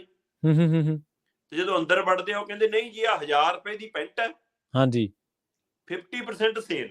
ਕਹਿੰਦੇ ਅੱਛਾ ਜੀ, ਕਹਿੰਦੇ ਪਰ ਤੁਸੀਂ ਤਾਂ 50+50 ਲਿਖਿਆ। ਕਹਿੰਦੇ ਨਹੀਂ ਜੀ ਗੱਲ ਪੂਰੀ ਸੁਣੋ, ਹਾਂਜੀ, 1000 ਦੀ ਪੈਂਟ ਹੈ, 500 ਰੁਪਏ ਚੋਂ ਮਾਫ ਹੋ ਗਿਆ ਅੱਧਾ ਜੀ, ਉਸ 500 ਤੇ ਫਿਰ 50% ਹੈ ਜੀ, ਠੀਕ ਹੈ, ਫਿਰ ਤੁਹਾਨੂੰ 250 ਦੀ ਮਿਲੂਗੀ ਜੀ। ਇਹ ਉਵੇਂ ਹੀ ਹੈ ਕਿ ਪਹਿਲਾਂ ਗਰੰਟੀਆਂ ਦੇਤੀਆਂ, ਹੁਣ ਉਹ ਗਰੰਟੀਆਂ ਦੀ ਇੱਕ ਹੋਰ ਗਰੰਟੀ ਦੇਤੀ ਉੱਪਰ, ਇੱਕ ਹੋਰ ਗਰੰਟੀ ਦੇਤੀ। ਬਿਲਕੁਲ ਸਹੀ ਹੈ, ਹੁਣ 5 ਸਾਲਾਂ 'ਚ ਕਰਾਂਗੇ ਪੂਰਾ, ਹੁਣ ਟਿੱਕੇ ਬਹਿ ਜਾਓ। ਹਾਂਜੀ। ਸੋ ਇਸ ਲਈ ਮੈਂ ਪਹਿਲਾਂ ਵੀ ਗੱਲ ਕਰਦਾ ਨਾ ਕਿ ਗਰੰਟੀਆਂ ਜੁੱਤਿਆਂ ਕੱਪੜਿਆਂ ਦੀਆਂ ਹੁੰਦੀਆਂ, ਸਰਕਾਰਾਂ ਦੀ ਗਰੰਟੀਆਂ ਨਹੀਂ ਹੁੰਦੀਆਂ। ਸੋ ਪ੍ਰੋਡਕਟ ਦੀ ਗਰੰਟੀ ਹੁੰਦੀ ਹੈ, ਸਰਕਾਰ ਦੀ ਜ਼ਿੰਮੇਵਾਰੀ ਹੁੰਦੀ ਹੈ ਜੀ। ਸੋ ਇਹ ਜ਼ਿੰਮੇਵਾਰੀ ਤੋਂ ਭੱਜਣ ਵਾਲੇ ਕੰਮ ਨੇ, ਤੇ ਇਹਨਾਂ ਦੇ ਮੁਹੱਲਾ ਕਲੀਨਿਕ ਦਿੱਲੀ 'ਚ ਚੱਲ ਗਏ ਹੋਣਗੇ, ਪੰਜਾਬ 'ਚ ਇਹਨਾਂ ਲਈ ਇਹ ਮੁਸੀਬਤ ਬਣ ਜਾਣਗੇ। ਜਦੋਂ ਉੱਥੇ ਦਵਾਈ ਨਾ ਮਿਲੀ, ਜਦੋਂ ਉੱਥੇ ਡਾਕਟਰ ਨਾ ਮਿਲੇ, ਜਦੋਂ ਉੱਥੇ ਨਰਸ ਨਾ ਮਿਲੀ, ਤੇ ਜਦੋਂ ਉੱਥੇ ਉਹ ਜਿਹੇ ਟੈਸਟ ਨਾ ਹੋ ਸਕੇ, ਫਿਰ ਇਹ ਡਰਾਮਾ ਇਹਨਾਂ ਦਾ ਖੇਲ ਖੁੱਲਣੇ ਸ਼ੁਰੂ ਹੋ ਗਏ ਨੇ। ਪਹਿਲਾਂ ਇਹ ਭੰਡੀ ਪ੍ਰਚਾਰ ਲੱਗ ਰਿਹਾ, ਸਿਰਫ ਆਪਣੀ ਪਾਰਟੀ ਦਾ ਪ੍ਰਚਾਰ ਲੱਗ ਰਿਹਾ, ਆਪਣੇ ਨਾਮ ਦਾ ਪ੍ਰਚਾਰ ਲੱਗ ਰਿਹਾ, ਆਪਣੀਆਂ ਫੋਟੋਆਂ ਦਾ ਪ੍ਰਚਾਰ ਲੱਗ ਰਿਹਾ। ਜਦੋਂ ਇਹ ਸਹੀ ਰੂਪ 'ਚ ਕੰਮ ਕਰਨਗੇ ਤਾਂ ਦੇਖਾਂਗੇ, ਜੇ ਵਧੀਆ ਕੰਮ ਹੋਏ ਤਾਂ ਸ਼ਾਬਾਸ਼ੀ, ਨਹੀਂ ਫਿਰ ਸਵਾਲ ਖੜੇ ਨੇ ਪ੍ਰਵੀਨ ਜੀ ਨਾਲ। ਜੀ ਬਿਲਕੁਲ ਬਿਲਕੁਲ, ਇਹ ਤਾਂ ਚਲੋ ਤੁਸੀਂ ਉਦਾਹਰਨ ਵੀ ਸੋਹਣੀ ਦਿੱਤੀ ਵੈਸੇ 50+50 ਵਾਲੀ, ਪਰ ਇਹ ਗੱਲ ਹੈ ਕਿ ਦੇਖੋ ਨਾਮ ਜਿਹੜੇ ਤੁਸੀਂ ਰੱਖਣੇ ਆ, ਸਕੀਮ ਦਾ ਨਾਮ ਹੋ ਸਕਦਾ ਸ਼ਰਮਾ ਜੀ, ਇਹਦੇ 'ਚ ਕੋਈ ਦੋ ਰਾਏ ਨਹੀਂ, ਸਕੀਮ ਦੇ ਨਾਮ ਤੋਂ ਲੋਕਾਂ ਨੂੰ ਕੋਈ ਇਤਰਾਜ਼ ਨਹੀਂ, ਪਰ ਜਿਹੜੇ ਤੁਸੀਂ ਉਸ ਨਾਮ ਨੂੰ ਤਾਂ ਉਹੀ ਨਾਮ ਰਹਿਣ ਦਿਓ। ਹਾਂ, ਉਸ ਜਿਹੜਾ ਇਮਾਰਤ ਨੂੰ ਨਾਮ ਦਿੱਤਾ ਜਾਂ ਕਿਸੇ ਹੋਰ ਯਾਦਗਾਰ ਨੂੰ ਦਿੱਤਾ ਹੈ, ਸੜਕ ਨੂੰ ਦਿੱਤਾ ਹੈ, ਕਿਸੇ ਹੋਰ ਸਮਾਰਕ ਨੂੰ ਦਿੱਤਾ, ਉਹ ਨਾਮ ਬਦਲਣ ਦੀ ਤਾਂ ਲੋੜ ਨਹੀਂ। ਤੁਸੀਂ ਲੋਕਾਂ ਨੂੰ ਕਹਿ ਦਿਓ ਕਿ ਹੁਣ ਭਾਈ ਇੱਥੇ ਮੁਹੱਲਾ ਕਲੀਨਿਕ ਵੀ ਚੱਲੂਗਾ ਸਾਡਾ, ਬਸ। ਹਾਂਜੀ ਬਿਲਕੁਲ, ਇਸ ਸਰਲ ਜਿਹੇ ਸ਼ਬਦਾਂ 'ਚ ਕਹਿਣ ਵਾਲੀ ਗੱਲ ਹੀ ਹੈ ਜੀ। ਅਗਲੀ ਖਬਰ ਦੇ ਵੱਲ ਵਧੀਆ ਸ਼ਰਮਾ ਜੀ, ਤੇ ਗੱਲ ਕਰੀਏ ਬੰਦੀ ਸਿੰਘਾਂ ਦੀ ਰਿਹਾਈ ਦੇ ਮਾਮਲੇ ਦੀ। ਹੁਣ ਇਹ ਮਾਮਲਾ UNO ਦੇ ਵਿੱਚ ਗੂੰਜੇਗਾ ਜੀ। ਹਾਂ ਬਿਲਕੁਲ ਪ੍ਰਵੀਨ ਜੀ, ਬੰਦੀ ਸਿੰਘਾਂ ਦੀ ਰਿਹਾਈ ਨੂੰ ਲੈ ਕੇ ਤੇ ਡੇਰਾ ਸਿਰਸਾ ਮੁਖੀ ਗੁਰਮੀਤ ਸਿੰਘ ਰਾਮ ਰਹੀਮ ਦੀ ਪੈਰੋਲ ਤੇ ਉਹਦੀ ਸਜ਼ਾ ਮਾਫੀ ਨੂੰ ਲੈ ਕੇ ਸ਼੍ਰੋਮਣੀ ਗੁਰਦੁਆਰਾ ਪ੍ਰਬੰਧਕ ਕਮੇਟੀ ਦੀ ਕੱਲ ਬੈਠਕ 'ਚ ਕਾਫੀ ਸਖਤ ਫੈਸਲੇ ਹੋਏ ਨੇ। ਉਹਨਾਂ ਦੀ ਕਮੇਟੀ ਦੀ ਬੈਠਕ ਸੀ। ਬੈਠਕ ਤੋਂ ਬਾਅਦ ਜਿਹੜੇ ਪ੍ਰਧਾਨ ਸਾਹਿਬ ਨੇ ਵਕੀਲ ਐਡਵੋਕੇਟ ਹਰਵਿੰਦਰ ਸਿੰਘ ਧਾਮੀ ਹੋਰੀ, ਉਹਨਾਂ ਨੇ ਬਕਾਇਦਾ ਮੀਡੀਆ ਨਾਲ ਗੱਲ ਕਰਦਿਆਂ ਖੁਲਾਸੇ ਕੀਤੇ ਨੇ ਕਿ ਅਸੀਂ ਰਾਮ ਰਹੀਮ ਦੀ ਪੈਰੋਲ ਦਾ, ਸਜ਼ਾ ਮਾਫੀ ਦਾ ਵਿਰੋਧ ਕਰਨ ਲਈ ਹਾਈ ਕੋਰਟ 'ਚ ਪਟੀਸ਼ਨ ਦਾਖਲ ਕਰਨ ਜਾ ਰਹੇ ਜੀ। ਇਸੇ ਤਰ੍ਹਾਂ ਜਿਹੜੇ ਬੰਦੀ ਸਿੰਘ ਰਿਹਾ ਨਹੀਂ ਕਰ ਰਹੀ ਸਰਕਾਰ, ਮਨੁੱਖੀ ਅਧਿਕਾਰਾਂ ਦਾ ਘਾਣ ਕਰ ਰਹੀ ਆ, ਉਹਦੇ ਲਈ ਬਕਾਇਦਾ ਤੌਰ ਤੇ ਉੱਤੇ ਅਸੀਂ ਮਤਲਬ UNO ਦੀ ਉਹਦੇ ਵਿੱਚ ਵੀ ਜਾ ਰਹੇ ਹਾਂ, ਤੇ ਇੰਟਰਨੈਸ਼ਨਲ ਜਿਹੜੀ ਕੋਰਟ ਆਫ ਜਸਟਿਸ ਹੈ ਉਹਦੇ ਵਿੱਚ ਵੀ ਅਸੀਂ ਪਟੀਸ਼ਨ ਦਾਇਰ ਕਰਨ ਜਾ ਰਹੇ ਹਾਂ। ਉਹਦੇ ਲਈ ਕਹਿੰਦੇ ਕਿ ਅਸੀਂ ਬਕਾਇਦਾ ਤੌਰ ਤੇ ਅੰਤਰਰਾਸ਼ਟਰੀ ਸਿੱਖ ਸਲਾਹਕਾਰ ਬੋਰਡ ਦਾ ਗਠਨ ਕੀਤਾ। ਸੋ ਇੰਟਰਨੈਸ਼ਨਲ ਸਿੱਖ ਐਡਵਾਈਜ਼ਰੀ ਬੋਰਡ ਬਣਾਇਆ, ਕਹਿੰਦੇ ਅਸੀਂ ਸ਼੍ਰੋਮਣੀ ਗੁਰਦੁਆਰਾ ਪ੍ਰਬੰਧਕ ਕਮੇਟੀ ਨੇ। ਸੋ ਉਸ ਬੋਰਡ ਦੇ ਹਵਾਲੇ ਨਾਲ ਉਹ ਸਾਰੇ ਹੁਣ ਦਸਤਾਵੇਜ਼ ਇਕੱਠੇ ਕਰਨਗੇ, ਉਹ ਸਾਰੀਆਂ ਮਤਲਬ ਤਿਆਰ ਕਰਨਗੇ ਖਰੜਾ, ਤੇ ਉਸ ਤੋਂ ਬਾਅਦ ਅਸੀਂ UNO ਦੇ ਵਿੱਚ ਵੀ ਇਹ ਅਪੀਲ ਪਾਉਣੀ ਹੈ, ਤੇ ਉਹਦੇ ਨਾਲ ਜਿਹੜੀ ਇੰਟਰਨੈਸ਼ਨਲ ਕੋਰਟ ਆਫ ਜਸਟਿਸ ਹੈ ਉਹਦੇ ਵਿੱਚ ਵੀ ਅਪੀਲ ਪਾਉਣੀ ਹੈ ਜੀ। ਤੇ ਇਹੀ ਨਹੀਂ, ਉਹ ਕਹਿੰਦੇ ਕਿ ਜਿਹੜੇ 9 ਮਤਲਬ ਕਿ ਲੰਬੀਆਂ ਸਜ਼ਾਵਾਂ ਭੁਗਤ ਰਹੇ ਨੇ ਸਾਡੇ ਬੰਦੀ ਸਿੰਘ, ਉਹਨਾਂ ਦੀ ਮਤਲਬ ਕਿ ਜਦੋਂ ਤੱਕ ਰਿਹਾਈ ਨਹੀਂ ਹੁੰਦੀ ਜਾਂ ਜਦੋਂ ਤੱਕ ਮਤਲਬ ਕਿ ਉਹਨਾਂ ਦਾ ਪਰਿਵਾਰ ਪੈਰਾਂ ਸਿਰ ਨਹੀਂ ਹੁੰਦਾ, ਤਦ ਤੱਕ ਸ਼੍ਰੋਮਣੀ ਗੁਰਦੁਆਰਾ ਪ੍ਰਬੰਧਕ ਕਮੇਟੀ ਹਰ ਮਹੀਨੇ 20,000 ਰੁਪਏ ਸਨਮਾਨ ਭੱਤੇ ਵਜੋਂ ਉਸ ਪਰਿਵਾਰਾਂ ਨੂੰ ਪਹੁੰਚਦਾ ਕਰੇਗੀ। ਠੀਕ ਹੈ, ਜਿੰਨੇ ਉਹਦੇ ਵਿੱਚ ਜਿਹ 'ਚ 9 ਤੈਅ ਕੀਤੇ ਜੀ ਇਹਨਾਂ ਨੇ ਜਿਹੜੀ ਲੰਬੀ ਸਜ਼ਾ ਭੁਗਤ ਰਹੇ ਨੇ, ਕਿਉਂਕਿ ਬੰਦੀ ਸਿੰਘਾਂ ਦੀ ਗਿਣਤੀ ਤਾਂ ਕਿਤੇ ਜ਼ਿਆਦਾ ਹੈ। ਸੋ ਪਰ ਜਿਹੜੇ 9 ਲੰਬੀ ਸਜ਼ਾਵਾਂ ਭੁਗਤ ਰਹੇ ਨੇ, ਜਾਂ ਉਹਨਾਂ ਦੇ ਵਿੱਚ ਮੈਂ ਦੇਖ ਰਿਹਾ ਸੀਗਾ ਕਿ ਜਿਵੇਂ ਗੁਰਦੀਪ ਸਿੰਘ ਖੇੜਾ ਹੋਰਾਂ ਦਾ ਨਾਮ ਹੈ ਜੀ, ਇਸੇ ਤਰ੍ਹਾਂ ਦਵਿੰਦਰਪਾਲ ਸਿੰਘ ਭੁੱਲਰ, ਪ੍ਰੋਫੈਸਰ ਦਵਿੰਦਰਪਾਲ ਸਿੰਘ ਭੁੱਲਰ ਹੋਰਾਂ ਦਾ ਨਾਮ ਹੈ, ਇਸੇ ਤਰ੍ਹਾਂ ਬਲਵੰਤ ਸਿੰਘ ਰਾਜੋਆਣਾ ਦਾ ਨਾਮ ਹੈਗਾ, ਇਸੇ ਤਰ੍ਹਾਂ ਜਗਤਾਰ ਸਿੰਘ ਹਵਾਰਾ ਹੋਰਾਂ ਦਾ ਜ਼ਿਕਰ ਹੈਗਾ, ਇਸੇ ਤਰ੍ਹਾਂ ਜਗਤਾਰ ਸਿੰਘ ਤਾਰਾ ਹੋਰਾਂ ਦਾ ਜ਼ਿਕਰ ਹੈਗਾ, ਲਖਵਿੰਦਰ ਸਿੰਘ ਲੱਖੇ ਦਾ ਜ਼ਿਕਰ ਹੈਗਾ, ਗੁਰਮੀਤ ਸਿੰਘ ਦਾ ਜ਼ਿਕਰ ਹੈਗਾ, ਤੇ ਸ਼ਮਸ਼ੇਰ ਸਿੰਘ ਤੇ ਪਰਮਜੀਤ ਸਿੰਘ ਭਿਓਰਾ ਹੋਰਾਂ ਦਾ ਜ਼ਿਕਰ ਹੈਗਾ। ਸੋ ਇਹ 9 ਨਾਮ ਤੈਅ ਕੀਤੇ ਨੇ ਸ਼੍ਰੋਮਣੀ ਗੁਰਦੁਆਰਾ ਪ੍ਰਬੰਧਕ ਕਮੇਟੀ ਨੇ। ਮੈਨੂੰ ਲੱਗਦਾ ਜਿਹੜਾ ਧਾਮੀ ਹੋਰਾਂ ਦਾ ਟਕਰਾਵ ਹੋਇਆ ਸੀ, ਬੰਦੀ ਸਿੰਘਾਂ ਦਾ ਜਿਹੜਾ ਪੱਕਾ ਮੋਰਚਾ ਚੱਲ ਰਿਹਾ ਉਹਨਾਂ ਦੀ ਰਿਹਾਈ ਦੇ ਲਈ, ਉਸ ਤੋਂ ਬਾਅਦ ਸ਼੍ਰੋਮਣੀ ਕਮੇਟੀ ਨੂੰ ਲੱਗਿਆ ਕਿ ਅਸੀਂ ਹੁਣ ਇਹ ਦਿਖਾਉਣ ਦੀ ਕੋਸ਼ਿਸ਼ ਕਰੀਏ ਕਿ ਨਹੀਂ ਅਸੀਂ ਕੋਈ ਦੋਖੀ ਨਹੀਂ ਆ ਜਾਂ ਕੋਈ ਵਿਰੋਧੀ ਨਹੀਂ ਆ, ਅਸੀਂ ਵੀ ਉਸੇ ਤਰ੍ਹਾਂ ਦੀ ਲੜਾਈ ਲੜ ਰਹੇ ਹਾਂ। ਸੋ ਉਹਦੇ ਵਿੱਚੋਂ ਵੀ, ਉਸ ਕਵਾਇਦ ਦੇ ਵਿੱਚੋਂ ਵੀ, ਉਸ ਘਟਨਾਕ੍ਰਮ ਤੋਂ ਬਾਅਦ ਚਲੋ ਇਸ ਬਹਾਨੇ ਹੀ ਸੀ, ਫਿਕਰ ਤਾਂ ਹੋਇਆ ਸ਼੍ਰੋਮਣੀ ਕਮੇਟੀ ਨੂੰ। ਸੋ ਆਪਣੇ ਆਪ ਨੂੰ ਦਿਖਾਉਣ ਦੇ ਲਈ ਅਸੀਂ, ਚਾਹੇ ਉਹ ਹੁਣ ਸਲਾਹਕਾਰ ਬੋਰਡ ਬਣਾਏ ਇੰਟਰਨੈਸ਼ਨਲ, ਚਾਹੇ ਉਹ UNO ਜਾਣ ਦੀ ਗੱਲ ਹੋਵੇ, ਇੰਟਰਨੈਸ਼ਨਲ ਕੋਰਟ 'ਚ ਜਾਣ ਦੀ ਗੱਲ ਹੋਵੇ ਡੇਰਾ ਮੁਖੀ ਦੇ ਖਿਲਾਫ। ਸੋ ਸਵਾਲ ਇਹ ਹੈ ਕਿ ਜੇ ਸਰਕਾਰ ਰਹਿੰਦਿਆਂ ਹੀ ਕੁਝ ਕੀਤਾ ਹੁੰਦਾ, ਹਾਂਜੀ, SGPC ਨੇ ਜੇ ਇੰਨੀ ਉਹ ਗੰਭੀਰਤਾ ਅਕਾਲੀ BJP ਦੀ ਸਰਕਾਰ ਹੁੰਦਿਆਂ, ਗੱਠਜੋੜ ਹੁੰਦਿਆਂ ਕੀਤਾ ਹੁੰਦਾ, ਸ਼ਾਇਦ ਉਹ ਵੱਧ ਕੁਝ ਕਰਾਉਣ ਦਾ ਦਮ ਰੱਖਦੇ ਸੀ ਜੀ। ਸਹੀ, ਪਰ ਉਸ ਸਮੇਂ ਤਾਂ ਮਿਉਂ ਬਿੱਲੀ ਬਣੇ ਸੀ ਇਹ ਸਾਰੇ, ਕਿਉਂਕਿ ਉਸ ਸਮੇਂ ਨੂੰਹ ਨੂੰ ਕੁਰਸੀ ਦਿਵਾਉਣੀ ਸੀ, ਕਾਕਾ ਜੀ ਨੂੰ ਅਹੁਦੇ ਦਿਵਾਉਣੇ ਸੀ, ਪੰਜਾਬ 'ਚ ਆਪਣੇ ਹੱਥ 'ਚ ਕੰਟਰੋਲ ਰੱਖਣਾ ਸੀ। ਉਸ ਸਮੇਂ ਤਾਂ ਮਸਲੇ ਨਿੱਜ ਸੀ, ਬਿਲਕੁਲ ਸਹੀ। ਸੋ ਜੇ ਨਿੱਜ ਤੋਂ ਪਾਰ ਗਏ ਹੁੰਦੇ ਤਾਂ ਅੱਜ ਕਿੰਨੇ ਬੰਦੀ ਸਿੰਘ ਬਾਹਰ ਹੁੰਦੇ, ਕਿੰਨੇ ਸਿੱਖੀ ਮਸਲੇ, ਕਿੰਨੇ ਪੰਜਾਬ ਦੇ ਮਸਲੇ, ਕਿੰਨੇ ਮਸਲੇ ਸਾਡੇ ਹੱਲ ਹੋ ਜਾਂਦੇ। ਚਲੋ ਦੇਰ ਆਏ ਦੁਰੁਸਤ ਹੈ, ਜੇਕਰ ਹੁਣ ਵੀ ਸੰਜੀਦਗੀ ਨਾਲ ਲੜਨ, ਪਰ ਇਹ ਹਜੇ ਵੀ ਲਿਖਤੀ ਡਰਾਮੇ ਨਾ ਹੋਣ, ਧਰਾਤਲ ਤੇ ਜੇ ਲੜਾਈ ਲੜਨਗੇ ਤਾਂ ਕੁਝ ਵੀ ਸੰਭਵ ਹੈ ਜੀ। ਬਿਲਕੁਲ ਤੁਸੀਂ ਸਹੀ ਕਿਹਾ ਸ਼ਰਮਾ ਜੀ, ਜਦੋਂ ਸਰਕਾਰਾਂ ਸੀ, ਸਮਾਂ ਸੀ, ਸਬੱਬ ਵੀ ਸੀ, ਉਦੋਂ ਇਹਨਾਂ ਮਸਲਿਆਂ ਤੇ ਚੁੱਪੀ ਧਾਰੀ ਰੱਖੀ। ਔਰ ਇਹਦੇ ਵਿੱਚ ਕੋਈ ਦੋ ਰਾਏ ਨਹੀਂ ਕਿ ਜਿਹੜੇ ਇਹ ਪਰਿਵਾਰ ਨੇ ਬੰਦੀ ਸਿੰਘਾਂ ਦੇ, ਉਹਨਾਂ ਦੀ ਇਮਦਾਦ ਹੋਣੀ ਚਾਹੀਦੀ ਹੈ। ਦੇਖੋ, ਇਮਦਾਦ ਕਰ ਲਈ ਇਹ ਨਹੀਂ ਗਾ ਕਿ ਤੁਸੀਂ ਉਹ ਕੋਈ ਪੈਸੇ ਦੀ ਉਹਨਾਂ ਨੂੰ ਲਾਲਸਾ ਜਾਂ ਭੁੱਖ ਆ, ਇਮਦਾਦ ਇੱਕ ਧਰਵਾਸ ਵੀ ਹੈ ਕਿ ਇਹ ਇੱਕ ਇਸ ਤਰ੍ਹਾਂ ਦਾ ਸੰਕੇਤ ਹੈ, ਸਿੰਬਲ ਵੀ ਹੈ ਕਿ ਅਸੀਂ ਤੁਹਾਡੇ ਨਾਲ ਖੜੇ ਹਾਂ। ਸੋ ਇਹਦੀ ਬਹੁਤ ਜ਼ਿਆਦਾ ਲੋੜ ਹੁੰਦੀ ਹੈ ਇਸ ਚੀਜ਼ ਦੀ ਕਿ ਤੁਸੀਂ ਪਰਿਵਾਰ ਨੂੰ ਅਹਿਸਾਸ ਕਰਾਓ ਕਿ ਕੌਮੀ ਹਿੱਤਾਂ ਖਾਤਰ ਤੁਹਾਡੇ ਮੈਂਬਰ ਨੇ ਆਪਦੀ ਕੁਰਬਾਨੀ ਦਿੱਤੀ ਜਾਂ ਉਹਨੇ ਇਹਦੇ ਵਿੱਚ ਸਿਸਟਮ ਦੇ ਵਿੱਚ ਜੋਖਮ ਚੁੱਕਿਆ, ਪਰ ਅਸੀਂ ਤੁਹਾਡੇ ਨਾਲ ਆ, ਜਜ਼ਬਾਤੀ ਤੌਰ ਤੇ ਪੰਥ ਤੁਹਾਡੇ ਨਾਲ ਖੜਾ। ਸੋ ਇਹ ਅਹਿਸਾਸ ਦਿਵਾਉਣਾ ਹੀ ਸ਼ਰਮਾ ਜੀ ਪੈਸੇ ਨਾਲੋਂ ਵੀ ਵੱਧ ਕੰਮ ਕਰਦਾ। ਬਿਲਕੁਲ ਜੀ। ਬਿਲਕੁਲ। ਤੇ ਆਪਾਂ ਅਗਲੀ ਖਬਰ ਦੇ ਵੱਲ ਵਧੀਏ ਸ਼ਰਮਾ ਜੀ, ਤੇ ਗੱਲ ਕਰੀਏ ਪੰਜਾਬ ਦੀ ਕਿਸਾਨੀ ਦੀ। ਜਿਨ੍ਹਾਂ ਨੇ ਪੰਜਾਬ ਦੀ ਕਿਸਾਨੀ ਦਾ ਕਰਜ਼ਾ ਮਾਫ ਕਰਨ ਦੇ ਪੀੜੇ ਚੁੱਕੇ ਸੀ, ਅੱਜ ਉਹਨਾਂ ਨੂੰ ਗਵਰਨਰੀਆਂ ਜਿਹੜੀਆਂ ਨੇ ਆਫਰ ਹੋ ਰਹੀਆਂ ਨੇ, ਉਹਨਾਂ ਨੂੰ ਸੀਟ ਮਿਲ ਜਾਣੀ ਹੈ, ਕਿਉਂਕਿ ਸੀਟਾਂ ਲੈਣੀਆਂ ਆਉਂਦੀਆਂ ਨੇ।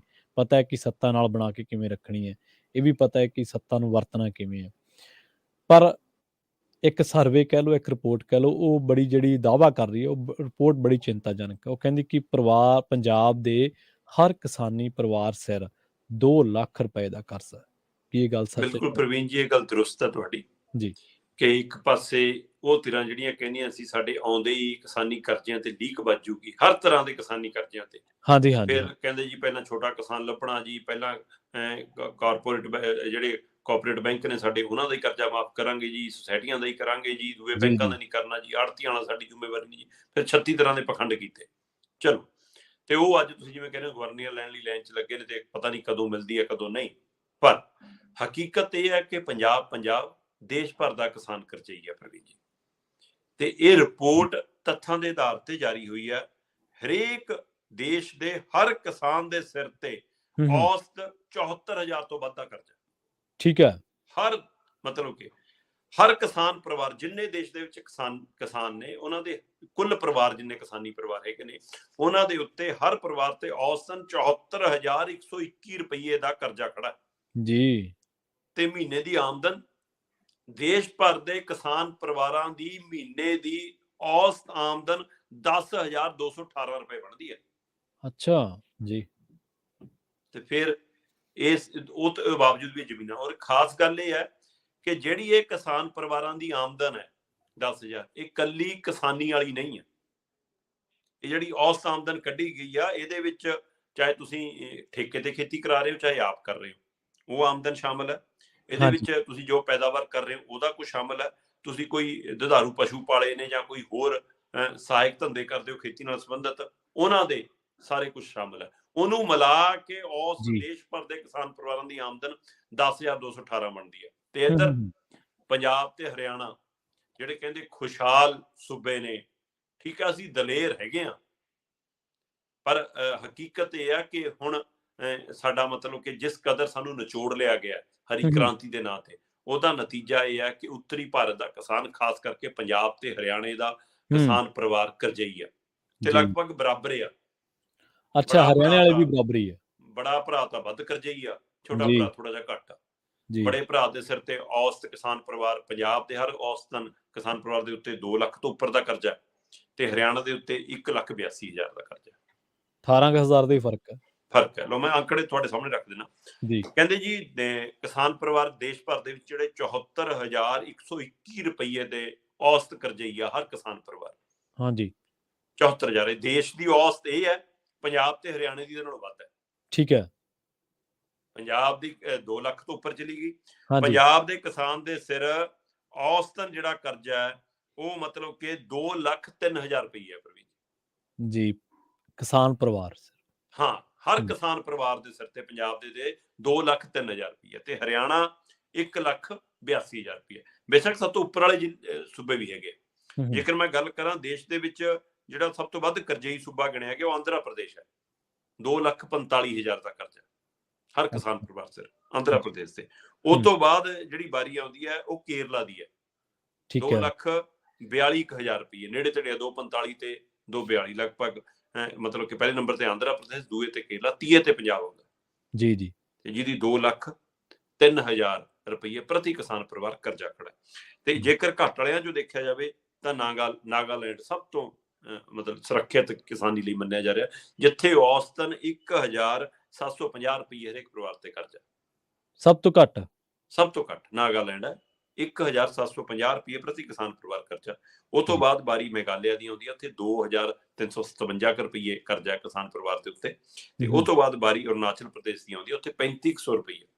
ਸੋ ਸਵਾਲ ਕਰਜ਼ੇ ਦਾ ਕਰਜ਼ਾ ਹੀ ਆ ਪ੍ਰਵੀਨ ਜੀ, ਚਾਹੇ ਰੁਪਈਆ ਹੈ ਚਾਹੇ 100 ਰੁਪਈਆ। ਜੀ ਜੀ, ਕਿਸਾਨ ਕਰਜ਼ਾ ਹੀ ਹੈ ਦੇਸ਼ ਦਾ। ਤੇ ਜਿਹੜੇ ਕਿਸਾਨ ਪਰਿਵਾਰਾਂ ਦੀ ਔਸਤ ਆਮਦਨ 10,218 ਬਣਦੀ ਆ, ਇਸ ਆਮਦਨ ਦੇ ਵਿੱਚ ਉਹਨੇ ਜਵਾਕ ਵੀ ਪੜਾਉਣੇ ਆ, ਇਸ ਆਮਦਨ ਚ ਉਹਨੇ ਅਗਲੀ ਫਸਲ ਦੇ ਲਈ ਬੀਜ ਵੀ ਲਿਆਉਣਾ, ਇਸ ਆਮਦਨ ਦੇ ਵਿੱਚ ਉਹਨੇ ਆਪਣੀ ਚੌਂ ਦੀ ਛੱਤ ਵੀ ਪਾਉਣੀ ਆ, ਇਸ ਆਮਦਨ ਦੇ ਵਿੱਚੋਂ ਉਹਨੇ ਕਰਜ਼ਾ ਵੀ ਲਾਉਣਾ, ਇਸ ਆਮਦਨ ਚ ਉਹਨੇ ਜਵਾਕਾਂ ਦੇ ਵਿਆਹ ਲਈ ਵੀ ਪੈਸੇ ਕੱਢਣੇ ਆ, ਇਸ ਆਮਦਨ ਚ ਉਹਨੇ ਬਜ਼ੁਰਗਾਂ ਦੀ ਦਵਾਈਆਂ ਲਈ ਪੈਸਾ ਕਰਨਾ। ਫਿਰ ਸਵਾਲ ਖੜਾ, ਇੱਥੇ ਰੌਲਾ ਪਾਉਂਦੇ ਆ ਕਿਸਾਨਾਂ ਨੂੰ ਸਬਸਿਡੀ ਤੇ ਉਹ ਜੇ ਜੁੱਤੀ ਤੋਂ ਲੈ ਕੇ ਪੈਨ ਪੈਨਸਲ ਕਾਪੀ ਤੱਕ ਖਰੀਦਣ ਜਾਂਦਾ ਤਾਂ ਉਹਦੇ ਤੇ ਉਹ ਵਿਆਹ ਟੈਕਸ ਦਿੰਦਾ। ਹਾਂਜੀ ਹਾਂਜੀ, ਬਿਲਕੁਲ ਸਹੀ, ਬਿਲਕੁਲ ਸਹੀ। ਕਿਹੜਾ ਟੈਕਸ ਮਾਫ ਕੀਤਾ ਤੁਸੀਂ? ਸੋ ਇਸ ਲਈ ਇਹ ਹਕੀਕਤ ਹੈ ਦੇਸ਼ ਦੀ, ਬਹੁਤ ਬੜੀ ਦਿੱਕਤ ਚੋਂ ਲੰਘ ਰਹੀ ਹੈ ਭਾਰਤੀ ਕਿਸਾਨੀ ਪੀੜ੍ਹੀ। ਜੀ ਬਿਲਕੁਲ ਸਹੀ ਹੈ ਤੁਹਾਡੀ ਗੱਲ। ਭਾਰਤੀ ਕਿਸਾਨੀ ਵਾਕਈ ਜਿਵੇਂ ਤੁਸੀਂ ਜ਼ਿਕਰ ਕੀਤਾ ਵੀ ਜਦੋਂ ਉਹ ਪੈਨ ਪੈਨਸਲ ਕਾਪੀ ਕਿਤਾਬ ਜੁੱਤੀ ਜੋੜਾ ਜੋ ਲੈਣ ਜਾਂਦਾ ਉਹਦੇ ਤੇ ਟੈਕਸ ਦਿੰਦਾ, ਪਰ ਟੈਕਸ ਦੇ ਨਾਂ ਤੇ ਰਹਿਤ ਉੱਤੋਂ ਸਬਸਿਡੀਆਂ। ਸ਼ਰਮਾ ਜੀ ਕਿਸੇ ਦਿਨ ਕੋਸ਼ਿਸ਼ ਕਰਾਂਗੇ ਕਿ ਇਹ ਵੀ ਜਿਹੜਾ ਕੱਢ ਕੇ ਲਿਆਂਦਾ ਜਾਵੇ ਕਿ ਜਿਹੜਾ ਪ੍ਰਚਾਰਿਆ ਜਾਂਦਾ ਕਿ ਭਾਰਤ ਦਾ ਕਿਸਾਨ ਸਬਸਿਡੀ ਸਬਸਿਡੀ ਸਬਸਿਡੀ, US ਦੇ ਨਾਲ ਹੋਰ ਜਿੰਨੇ ਪੱਛਮੀ ਵੱਡੀਆਂ ਤਾਕਤਾਂ ਨੇ ਉਹਨਾਂ ਦੇ ਵਿੱਚ ਕਿੰਨੀ ਸਬਸਿਡੀ ਇੱਕ ਕਿਸਾਨ ਨੂੰ ਦਿੱਤੀ ਜਾਂਦੀ ਹੈ ਤੇ ਉਹਦੇ ਮੁਕਾਬਲੇ ਭਾਰਤ ਦੇ ਵਿੱਚ ਕਿੰਨੀ ਮਿਲਦੀ ਹੈ। ਇਹਦੇ ਬਾਰੇ ਚਰਚਾ ਕਿਸੇ ਦਿਨ ਜ਼ਰੂਰ ਕਰਾਂਗੇ ਕਿਉਂਕਿ ਉਹ ਵੀ ਬੜੀ ਚਿੰਤਾਜਨਕ ਸਥਿਤੀ ਹੈ ਕਿ ਉੱਪਰੋਂ ਖੁਰਾਕ ਸਮਝੌਤਿਆਂ ਦੇ ਤਹਿਤ ਤਾਂ ਇਹ ਕਿਹਾ ਜਾਂਦਾ ਕਿ ਤੁਸੀਂ ਸਬਸਿਡੀਆਂ ਬੰਦ ਕਰੋ, ਪਰ ਆਪ ਦੇ ਕਿਸਾਨ ਨੂੰ ਸਬਸਿਡੀਆਂ ਦਿੱਤੀਆਂ ਜਾਂਦੀਆਂ, ਉੱਥੋਂ ਵਾਲੇ ਕਿਸਾਨ ਨੂੰ ਇਹਦੇ ਤੋਂ ਕਹਿੰਦੇ ਕਿ ਮੁਕਤ ਹੋਵੋ ਤੁਸੀਂ ਇਸ ਬੋਝ ਤੋਂ ਮੁਕਤ ਹੋ। ਹਾਂਜੀ, ਆਪਾਂ ਜਾਂਦੇ ਗੱਲ ਕਰੀਏ ਮੋਦੀ ਸਾਹਿਬ ਦੀ। ਮੋਦੀ ਸਾਹਿਬ ਨੇ ਪੇਪਰਾਂ ਤੇ ਚਰਚਾ ਜਦੋਂ ਕਰ ਰਹੇ ਸੀਗੇ ਤਾਂ ਉਸੇ ਦਰਮਿਆਨ ਸ਼ਰਮਾ ਜੀ ਉਹਨਾਂ ਨੇ ਅਧਿਆਪਕਾਂ ਦਾ ਹੀ ਮਜ਼ਾਕ ਉਡਾਇਆ। ਬਿਲਕੁਲ ਪ੍ਰਵੀਨ ਜੀ, ਨਰਿੰਦਰ ਮੋਦੀ ਜੀ ਨੇ ਕੱਲ ਮਤਲਬ ਪੇਪਰਾਂ ਦੇ ਉੱਤੇ ਚਰਚਾ ਕਰਨ ਦੇ ਲਈ ਵਿਦਿਆਰਥੀਆਂ ਨੂੰ ਤੇ ਟੀਚਰਾਂ ਨੂੰ ਤੇ ਨਾਲ ਆਨਲਾਈਨ ਕਿੰਨੇ ਸਕੂਲਾਂ ਨੂੰ ਸਾਰਿਆਂ ਨੂੰ ਜੋੜਿਆ ਸੀਗਾ। ਬਕਾਇਦਾ ਸਕੂਲਾਂ ਨੂੰ ਹਦਾਇਤ ਸੀ 26 ਜਨਵਰੀ ਤੋਂ ਅਗਲੇ ਦਿਨ, ਨਹੀਂ ਤਾਂ ਜ਼ਿਆਦਾਤਰ ਛੁੱਟੀ ਹੁੰਦੀ ਹੈ। ਠੀਕ ਹੈ, ਪਰ ਕੱਲ ਬੇਸ਼ੱਕ ਪੰਜਾਬ 'ਚ ਛੁੱਟੀ ਸੀ, ਪਰ ਜ਼ਿਆਦਾਤਰ ਕੇਂਦਰ ਸ਼ਾਸਿਤ ਪ੍ਰਦੇਸ਼ਾਂ 'ਚ ਚੀਚੇ ਤੌਰ ਤੇ ਹੁਕਮ ਲਾਏ ਗਏ ਕਿ ਨਹੀਂ, ਬੱਚਿਆਂ ਨੂੰ ਛੁੱਟੀ ਨਹੀਂ, ਅਧਿਆਪਕਾਂ ਨੂੰ ਛੁੱਟੀ ਨਹੀਂ, ਸਕੂਲਾਂ 'ਚ ਆਓ ਤੇ ਮੋਦੀ ਜੀ ਨੂੰ ਸੁਣੋ। ਠੀਕ ਹੈ, ਸੋ ਆਰਡਰ ਕੱਢੇ ਜਾਂਦੇ ਨੇ ਬਕਾਇਦਾ, ਹੈ ਨਾ। ਤੇ ਉਸ ਦੇ ਵਿੱਚ 38 ਲੱਖ ਬੱਚਿਆਂ ਦੀ ਰਜਿਸਟ੍ਰੇਸ਼ਨ ਕਹਿੰਦੇ ਇਹ ਹੋਈ ਹੈ ਇਸ ਨੂੰ ਸੁਣਨ ਦੇ ਲਈ। ਉੱਚ ਅਧਿਆਪਕ ਵੀ ਨੇ, ਪਿਛਲੀ ਵਾਰ 15 ਲੱਖ ਸੀ, ਐਤਕੀ 38 ਲੱਖ ਹੋ ਗਈ ਜਿਹਨੇ ਮੋਦੀ ਜੀ ਨੂੰ ਸੁਣਿਆ। ਸੋ ਜੀ ਕਹਿੰਦੇ ਕਿ ਮੋਦੀ ਜੀ ਨੇ ਮਤਲਬ 3-4 ਘੰਟੇ ਦੀ ਕਲਾਸ ਲਈ, ਹੈ ਲੰਬੀ ਚੌੜੀ ਕਲਾਸ ਸੀਗੀ।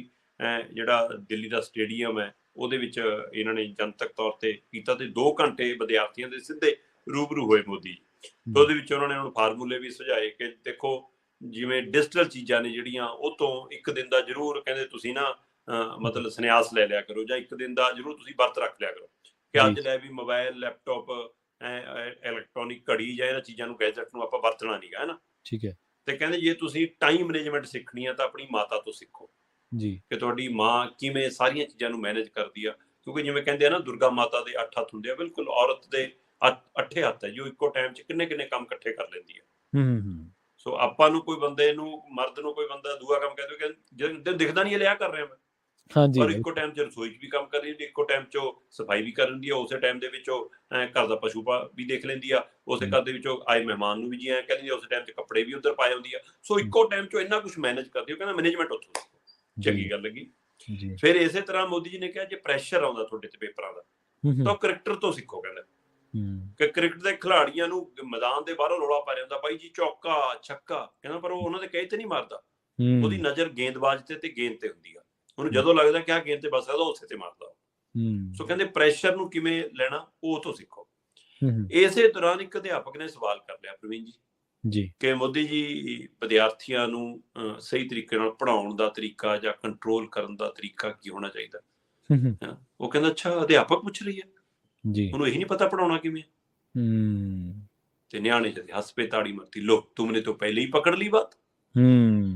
ਤੇ ਬਸ ਮੋਦੀ ਜੀ ਨੂੰ ਮੌਕਾ ਮਿਲ ਗਿਆ ਕਿ ਹਾਂ ਬੱਚੇ ਤਾਂ ਠੀਕ ਹੈ, ਬੱਚੇ ਨੇ, ਪਰ ਪ੍ਰਧਾਨ ਮੰਤਰੀ ਅੰਦਰ ਮੋਦੀ ਬੱਚਾ ਤਾਂ ਨਹੀਂ ਨਾ, ਉਹਨੂੰ ਪਤਾ ਹੋਣਾ ਚਾਹੀਦਾ ਕਿ ਤੁਸੀਂ ਬੱਚਿਆਂ ਦੇ ਮਨਾਂ 'ਚ ਅਧਿਆਪਕਾਂ ਦਾ ਸਤਿਕਾਰ ਵਧਾ ਰਹੇ ਹੋ ਕਿ ਘਟਾ ਰਹੇ ਹੋ। ਘਟਾ ਰਹੇ ਹੋ, ਬਿਲਕੁਲ ਸਹੀ ਹੈ, ਬਿਲਕੁਲ।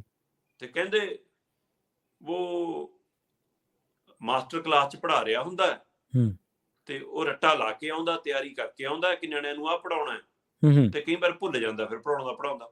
ਫਿਰ ਜਦ ਭੁੱਲ ਜਾਂਦਾ ਫਿਰ ਜਾਣ ਕੇ ਕਹੂਗਾ ਓਏ ਤੂੰ ਕਿੱਧਰ ਦੇਖੀ ਜਾਣਾ, ਖੜਾ ਹੋ ਜਾ ਜੀ। ਕਹਿੰਦਾ 5 ਮਿੰਟ ਐ ਲੰਘਾ ਲੂਗਾ, ਜੇ ਉਨੀ ਦੇਰ ਚ ਯਾਦ ਆ ਗਿਆ ਫਿਰ ਤਾਂ ਦੁਬਾਰਾ ਪੜਾਉਣ ਲੱਗ ਜੂਗਾ, ਹਾਂ ਜੇ ਨਹੀਂ ਯਾਦ ਆ ਫਿਰ ਦੂਏ ਨੂੰ ਓਏ ਤੁਸੀਂ ਕਿਉਂ ਹੱਸੇ ਹੁਣ, ਚਲੋ ਖੜੇ ਹੋ ਜਾਓ, ਜੀ ਕਹਿੰਦਾ ਐ ਟਾਈਮ ਲਗਾਉਂਦੇ ਨੇ। ਵਾਹ। ਫਿਰ ਜਦ ਇਹ ਗੱਲ ਨੂੰ ਕਵਰ ਕਰਨ ਦੀ ਕੋਸ਼ਿਸ਼ ਕਰਦੇ ਮੋਦੀ, ਹੁਣ ਦੇ ਅਧਿਆਪਕ ਤਾਂ ਬਹੁਤ ਚੰਗੇ ਨੇ, ਮੈਂ ਤਾਂ ਆਪਣੇ ਸਮੇਂ ਦੀ ਗੱਲ ਕਰ ਰਿਹਾ। ਅੱਛਾ। ਸਵਾਲ ਅਧਿਆਪਕ ਦਾ ਏ, ਸਵਾਲ ਗੁਰੂ ਦਾ ਏ, ਗੁਰੂ ਦੇ ਚਾਹੇ ਤੁਸੀਂ ਪਹਿਲੇ ਆ ਤੇ ਚਾਹੇ ਅੱਜ ਦੇ ਆ, ਤੁਸੀਂ ਅਧਿਆਪਕਾਂ ਦਾ ਮਜ਼ਾਕ ਉਡਾ ਰਹੇ ਹੋ ਮੋਦੀ ਜੀ। ਜੀ ਜੀ ਬਿਲਕੁਲ ਸਹੀ ਹੈ। ਤੇ ਖਾਸ ਕਰਕੇ ਪੁਰਾਤਨ ਦੌਰ ਦੇ ਵਿੱਚ ਤਾਂ ਜੋ ਅਧਿਆਪਕਾਂ ਦਾ ਰੁਤਬਾ ਸੀ ਤੇ ਤੁਸੀਂ ਉਸ ਨੂੰ ਢਾਹ ਲਾ ਰਹੇ ਹੋ ਜੀ। ਤੇ ਤੁਸੀਂ ਇੱਕ ਇਹ ਕਹਾਣੀ ਦੇ ਨਾਲ ਹੁਣ ਤੱਕ ਦੇ ਸਾਰੇ ਮਾਸਟਰਾਂ ਨੂੰ ਕਟਹਿਰੇ 'ਚ ਖੜਾ ਕਰਤਾ ਬੱਚਿਆਂ ਦੀ ਨਜ਼ਰ 'ਚ। ਇੱਥੇ ਨਹੀਂ ਰੁਕੇ। ਜੀ ਜੀ। ਇੱਕ ਪਾਸੇ ਗੱਲ ਕਰਦੇ ਕਿ ਹੁਣ ਵਾਲੇ ਅਧਿਆਪਕ ਚੰਗੇ ਨੇ, ਮੈਂ ਤਾਂ ਪਿਛਲਿਆਂ ਦੀ ਗੱਲ ਕਰਦਾ, ਦੂਏ ਪਾਸੇ ਵਿੱਚ ਮੋਬਾਈਲ, ਉਹ ਹੁਣ ਵਾਲੇ ਤਾਂ ਮੋਬਾਈਲ ਤੋਂ ਹੀ ਪੜਾਈ ਜਾਂਦੇ ਨੇ ਕਹਿੰਦਾ। ਜੀ ਜੀ ਜੀ ਜੀ। ਤੇ ਕਹਿੰਦਾ ਚਲਾਉਣਾ ਆਉਂਦਾ ਨਹੀਂ ਹੁੰਦਾ, ਕਹਿੰਦਾ ਫਿਰ ਉਹ ਮੋਬਾਈਲ ਤੇ ਕਈ ਵਾਰ ਉਂਗਲ ਇੱਧਰ ਉੱਧਰ ਵੱਜ ਜਾਂਦੀ ਆ, ਉਹ ਵੀਡੀਓ ਪਰੇ ਹੋ ਜਾਂਦੀ ਆ ਜਾਂ ਉਹ ਚੈਪਟਰ ਗਾਇਬ ਹੋ ਜਾਂਦਾ, ਫਿਰ ਲੱਭਦਾ ਨਹੀਂਗਾ, ਫਿਰ ਬਹਾਨੇ ਲੱਭਦੇ ਨੇ। ਜੀ। ਤੇ ਭਾਈ ਸਮਾਰਟ ਸਕੂਲ ਬਣਾ ਕੌਣ ਰਿਹਾ, ਟੈਕਨੋਲੋਜੀ ਨਾਲ ਜੋੜ ਕੌਣ ਰਿਹਾ, ਕਿਤਾਬਾਂ ਤੋਂ ਬੱਚਿਆਂ ਨੂੰ ਦੂਰ ਕੌਣ ਕਰ ਰਿਹਾ, ਆਨਲਾਈਨ ਕਰੋਨਾ ਦੀ ਆੜ 'ਚ ਪੜ੍ਹਾਈ ਕੌਣ ਲਿਆਇਆ, ਮੋਬਾਈਲਾਂ ਤੇ। ਜਿਹੜੇ ਬੱਚਿਆਂ ਨੂੰ ਮਾਪੇ ਕਹਿੰਦੇ ਹੁੰਦੇ ਸੀ, ਅਧਿਆਪਕ ਕਹਿੰਦੇ ਹੁੰਦੇ ਸੀ ਕਿ ਫੋਨ ਤੋਂ ਦੂਰ ਰਹੋ, ਉਹਨਾਂ ਮਾਪਿਆਂ ਨੂੰ ਕਰਜ਼ੇ ਲੈ ਕੇ ਜਵਾਕਾਂ ਨੂੰ ਮੋਬਾਈਲ ਲੈ ਕੇ ਦੇਣੇ ਪਏ ਪੇਪਰਾਂ ਦੇ ਦਿਨਾਂ 'ਚ ਜਾਂ ਕਰੋਨਾ ਦੇ ਦਿਨਾਂ 'ਚ ਕਿ ਆਨਲਾਈਨ ਕਲਾਸ ਆ। ਪਿਓਆਂ ਦੀ ਮਾਂ ਦੀ ਦਿਹਾੜੀ ਛੁੱਟੀ ਜੇ ਘਰ 'ਚ ਇੱਕ ਸਮਾਰਟਫੋਨ ਆ, ਕਿਉਂ ਘਰੇ ਬਹਿੰਦਾ ਸੀ ਕਿ ਜਵਾਕ ਦੀ ਕਲਾਸ ਨਾ ਛੁੱਟ ਜਾਵੇ, ਉਹਦੀ ਦਿਹਾੜੀ ਛੁੱਟਦੀ ਆ ਛੁੱਟ ਜਾਵੇ। ਤੇ ਅੱਜ ਮੋਦੀ ਜੀ ਮੋਬਾਈਲ ਤੇ ਮਜ਼ਾਕ ਉਡਾਉਂਦੇ ਨੇ। ਸੋ ਅਧਿਆਪਕਾਂ ਦਾ ਟੈਕਨੋਲੋਜੀ ਦਾ ਮਜ਼ਾਕ ਉਡਾ ਕੇ ਬੱਚਿਆਂ ਦੇ ਮਨਾਂ 'ਚੋਂ ਕਦਰ ਕਟਾਈ। ਸੋ ਇਹ ਪ੍ਰਧਾਨ ਮੰਤਰੀ ਨੂੰ ਸ਼ੋਭਾ ਨਹੀਂ ਦਿੰਦਾ। ਮੈਂ ਉਹ ਪੂਰੀ ਵੀਡੀਓ ਕੱਲ ਦੇਖ ਰਿਹਾ ਸੀ, ਮੈਨੂੰ ਤਾਂ ਬੜੀ ਢਾਹ ਲੱਗੀ ਤੇ ਮੇਰਾ ਆਪਣੇ ਅਧਿਆਪਕਾਂ ਪ੍ਰਤੀ ਸਤਿਕਾਰ ਵਧਿਆ ਕਿ ਅੱਜ ਜੇਕਰ ਮੋਦੀ ਜੀ ਤੁਸੀਂ 2 ਕਲਾਸਾਂ ਜੇ ਪੜ੍ਹੇ ਵੀ ਹੋ ਨਾ, ਤੁਹਾਡੀਆਂ ਆਪਣੀਆਂ ਡਿਗਰੀਆਂ ਨੂੰ ਲੈ ਕੇ ਸਵਾਲ ਖੜੇ ਨੇ, ਆਪਣੀਆਂ ਡਿਗਰੀਆਂ ਨੂੰ ਲੈ ਕੇ ਵਿਵਾਦ ਖੜੇ ਨੇ, ਤੇ ਤੁਸੀਂ ਅਧਿਆਪਕਾਂ ਦਾ ਮਜ਼ਾਕ ਉਡਾਓ। ਤੇ ਅੱਜ ਆਪਾਂ ਪ੍ਰਵੀਨ ਜੀ ਜਿਸ ਵੀ ਮੁਕਾਮ ਤੇ ਆ, ਉਹ ਅਧਿਆਪਕਾਂ ਦੀ ਬਦੌਲਤ ਆ। ਜੇਕਰ ਅਸੀਂ ਕੁਝ ਹਾਸਲ ਕਰਨ 'ਚ ਨਾਕਾਮਯਾਬ ਹੋਏ ਆ ਤਾਂ ਉਹ ਸਾਡੀ ਅਣਦੇਖੀ ਹੋ ਸਕਦੀ ਆ, ਸਾਡੇ ਅਧਿਆਪਕਾਂ 'ਚ ਕੋਈ ਕਮੀ ਨਹੀਂ ਹੋ ਸਕਦੀ। ਬਿਲਕੁਲ ਸਹੀ ਕਿਹਾ। ਅਸੀਂ ਜਿਸ ਵੀ ਮੁਕਾਮ ਤੇ ਆ, ਸਾਡੇ ਅਧਿਆਪਕਾਂ ਦੇ ਜਿਹੜਾ ਉਹਨਾਂ ਨੇ ਚਾਨਣ ਸਾਨੂੰ ਦਿਖਾਇਆ, ਉਸ ਤੇ ਚੱਲਣ ਕਰਕੇ ਆ। ਜੋ ਉਹਨਾਂ ਰਾਹ ਦਸੇਰੇ ਬਣੇ, ਅਧਿਆਪਕ ਇੱਕ ਮੋਮਬੱਤੀ ਦੀ ਤਰ੍ਹਾਂ ਜਾਪ ਜਲ ਕੇ ਦੂਜਿਆਂ ਨੂੰ ਰੋਸ਼ਨੀ ਦਿੰਦਾ। ਬਿਲਕੁਲ। ਕੱਲ ਨੂੰ ਸ਼ਰਮਾ ਜੀ ਕੋਈ ਬੱਚਾ ਜਾ ਕੇ ਅਧਿਆਪਕ ਦੀ ਖਿੱਲੀ ਉਡਾਵੇ ਤੇ ਉਹ ਇਹ ਕਵੇ ਵੀ ਪ੍ਰਧਾਨ ਮੰਤਰੀ ਵੀ ਉਡਾਈ ਜਾਂਦਾ, ਜੇ ਮੈਂ ਉਡਾਤੀ ਫਿਰ ਕਿਉਂ, ਫਿਰ ਕੌਣ ਜ਼ਿੰਮੇਵਾਰ ਹੈ। ਤੇ ਜਦੋਂ ਅਸੀਂ ਅਧਿਆਪਕਾਂ ਦਾ ਸਤਿਕਾਰ ਨਹੀਂ ਨਾ ਕਰਦੇ ਤੇ ਸਾਨੂੰ ਗੱਲਾਂ ਵੀ ਉਹਨਾਂ ਚਿਰ ਹੀ ਆਉਂਦੀਆਂ ਜਿੰਨਾ ਚਿਰ ਸਾਡਾ ਟੈਲੀਪ੍ਰੋਂਪਟਰ ਚੱਲਦਾ। ਸਹੀ ਗੱਲ ਹੈ, ਫਿਰ ਉਹ ਵੀ ਭੁੱਲ ਜਾਂਦੀ ਹੈ। ਹਾਂਜੀ, ਜਦੋਂ ਸਾਡਾ ਟੈਲੀਪ੍ਰੋਂਪਟਰ ਬੰਦ ਹੋ ਜਾਏ ਨਾ, ਫਿਰ ਅਸੀਂ ਆਵਾਜ਼ ਆ ਰਹੀ ਹੈ ਏਦਾਂ ਪੁੱਛਣਾ। ਸੋ ਤੁਸੀਂ ਜਾਂ ਹੋਰ ਕਈ ਨਿਊਜ਼ ਐਨਾਲਿਸਟ ਕਿਸੇ ਤਰ੍ਹਾਂ ਦੀ ਕੋਈ ਟੈਲੀਪ੍ਰੋਂਪਟਰ ਦੀ ਨਹੀਂ ਵਰਤਦੇ, ਕੋਈ ਲੋੜ ਨਹੀਂ ਹੈ। ਮਤਲਬ ਇਹ ਉਹਨਾਂ ਦੀ ਸਿੱਖਿਆ ਹੀ ਹੈ ਸ਼ਰਮਾ ਜੀ, ਕਿ ਉਹਨਾਂ ਨੇ ਸਿਖਾਇਆ ਕਿ ਚੀਜ਼ਾਂ ਨੂੰ ਸਮਝੋ, ਸਮਝ ਕੇ ਬੋਲਣਾ ਕਿਵੇਂ ਹੈ।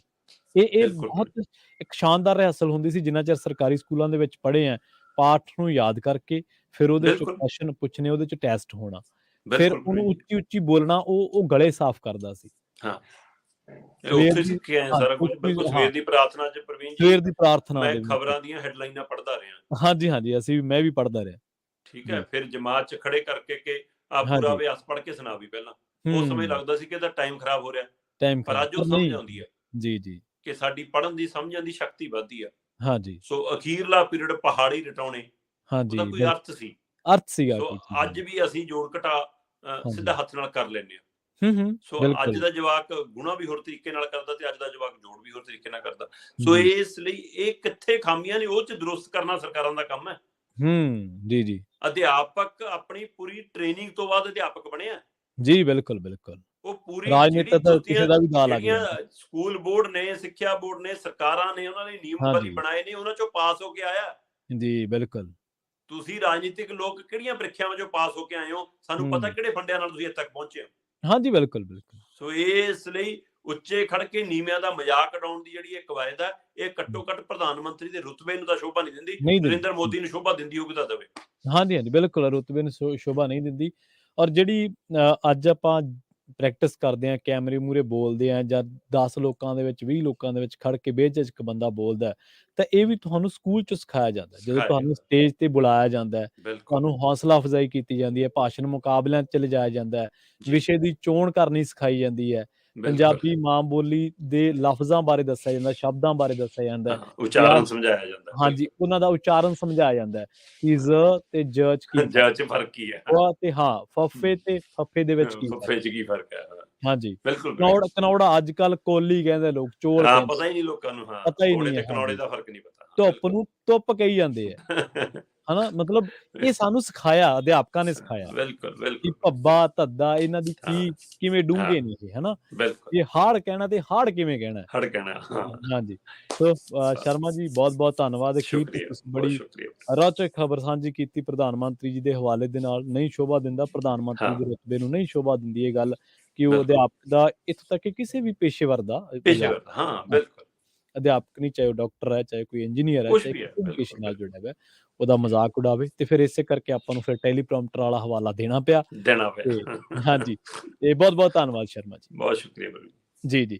ਸੋ ਪ੍ਰੋਗਰਾਮ ਖਬਰ ਤੇ ਨਜ਼ਰ ਨੂੰ ਆਪਾਂ ਇੱਥੇ ਹੀ ਸਮਾਪਤ ਕਰਾਂਗੇ। ਹੁਣ ਪ੍ਰੋਗਰਾਮ ਖਬਰ ਤੇ ਨਜ਼ਰ ਦੇ ਵਿੱਚ ਤੁਹਾਡੇ ਸਭ ਨਾਲ ਮੁਲਾਕਾਤ ਤੇ ਸ਼ਰਮਾ ਜੀ ਨਾਲ ਮੁਲਾਕਾਤ ਹੋਏਗੀ ਸੋਮਵਾਰ ਨੂੰ। ਬਹੁਤ ਬਹੁਤ ਧੰਨਵਾਦ, ਸਤਿ ਸ਼੍ਰੀ ਅਕਾਲ।